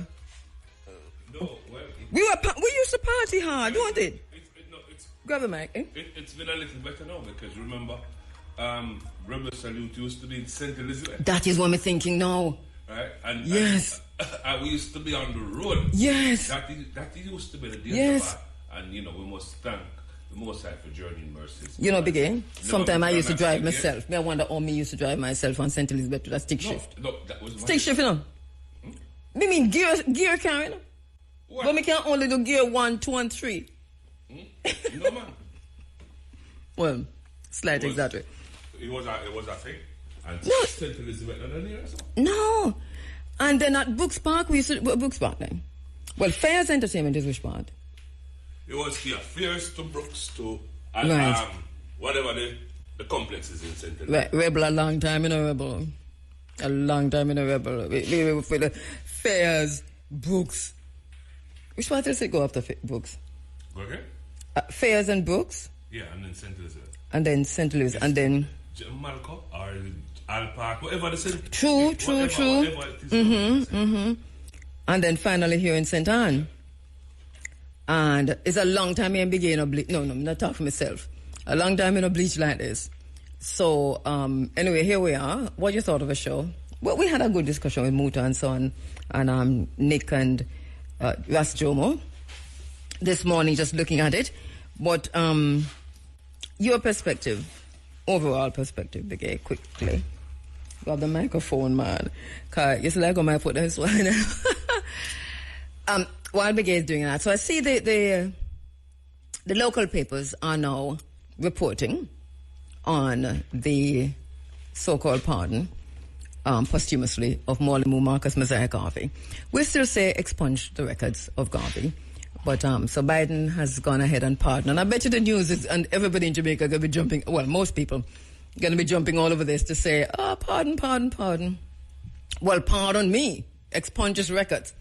So, Biggie, yeah, we talk about the crowd size. This is the least amount of people we've seen ever. The least populated.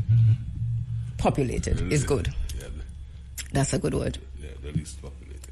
Because when you think of the other venues, about what, if you were to put a number on it, what would it be? Whoa.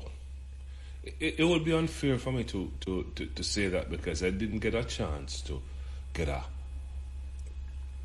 the widest perspective, to walk through and to see the dynamics. But it was not, in terms of crowd size, anywhere near the best or the bigger Rebel salutes that I have been.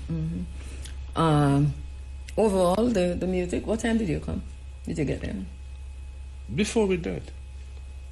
So I got there when Tony Rebel was on stage. Okay, good time. So did you? What's your perspective on the performances and the music? Yeah, the performances were good. I agree. Saluters, though, over the years, would probably, well, it depends on who you ask. There are some saluters who will tell you that they probably would like to see some more fresh faces, while others are content with the tried and proven. Those who have been those performers. Mix performers who are perennial. Yeah, standard salute performers. And standard bearers too, because they're good. They're for the most part very good performers. Yeah, well, of course. Gangali, old Louis Culture. You saw him? No, but I saw him recently. I saw him recently. But Louis is always in good form. Of course. And I heard Muta and Nick and Ras Jomo just told us that Turbulence was excellent. Turbulence is also an excellent performer. He, like one or two others on the show, you don't need a hit song to strike the crowd. Yeah. Even though he has several, Oh yeah. Even though he has several, he performed on Running African this morning, just so you know. Oh yeah. It was like that. Okay. Jamaican, Turbulence, Louis Culture, well performed. Culture P. Thank you, team. Yeah, man, we have some good performances on the show this morning. Oh, nice. Yeah. So, what did you think of Queen Africa? Because, I reserved a nice little spot for her because I thought she did well. I thought she looked well. I thought her outfit was nice, really nice. I loved it. I love the fact that she mentioned it, because obviously different from what you normally see on stage with for the most part. Queen or queen, Yeah. Queen is queen, and you just can't get rid of her mission, her her purpose, and she sticks to it. She knows what she believes in, and you're going to have to just kill her if you want her to stop. That is that is her thing. She just knows what it is that she wants to preach. Yeah, brilliant. It was brilliant. And she really brought something, I thought, to the space in that there was a lull and, so the vibe a little lowish. Yeah, she got to shake up some feathers. Yeah. She was going to, she got to rattle some nerves, really. So who was, like the standout performances for you that you saw? Queen, of course. Of course, yeah. Queen. Maxi probably was a little hoarse, but I wanted to see Maxi. I haven't seen him in a while. I mean, I was dancing like crazy. I was just all over the place with Maxi. I really was totally. My energy shifted when he brought on, the co-performer, the DJ. Yeah. New Kids. Do you know New Kids? Mm-hmm. What I said is that I thought he can stand by himself, New Kids, that he could do a pretty good show, but that when Maxi brought him on, the whole frequency for me shifted, for Maxi. And he never really got it back. He went out with something that, not many people related to anyway. But Maxi Priest did very well, and that's not a takeaway from his performance. So. Yeah. And all of the old songs them we used to play, so don't you know it? I tell you, man, I was just singing with him left, right, and center. I know every song, every lyric. Yeah, it was like that. So what about Dawn Penn? I miss her. Smooth, I miss her. Smooth operator. Professional. She's still got it. She's mature. She's sophisticated. She's just smooth. I don't know what I word for it. I just love her performance. Yeah, man. She knows how to. Persons know her for one big song. And she knows how to use that song. To work up to that song there. To make a statement. And to she taught Spanish, Yeah? Buenos tardes. Yeah, she was good. Well, Mr. Biggie, I'm going to leave you now. Unless there's something else you want to say about Rebel Salute. No, man. Rebel Salute 2026. We're looking forward to that. And, kudos once again to the Rebel. Yeah. Happy belated. Hey Tony, I totally missed that. Happy belated. So it's going to be April in Florida. So you think you might check it out?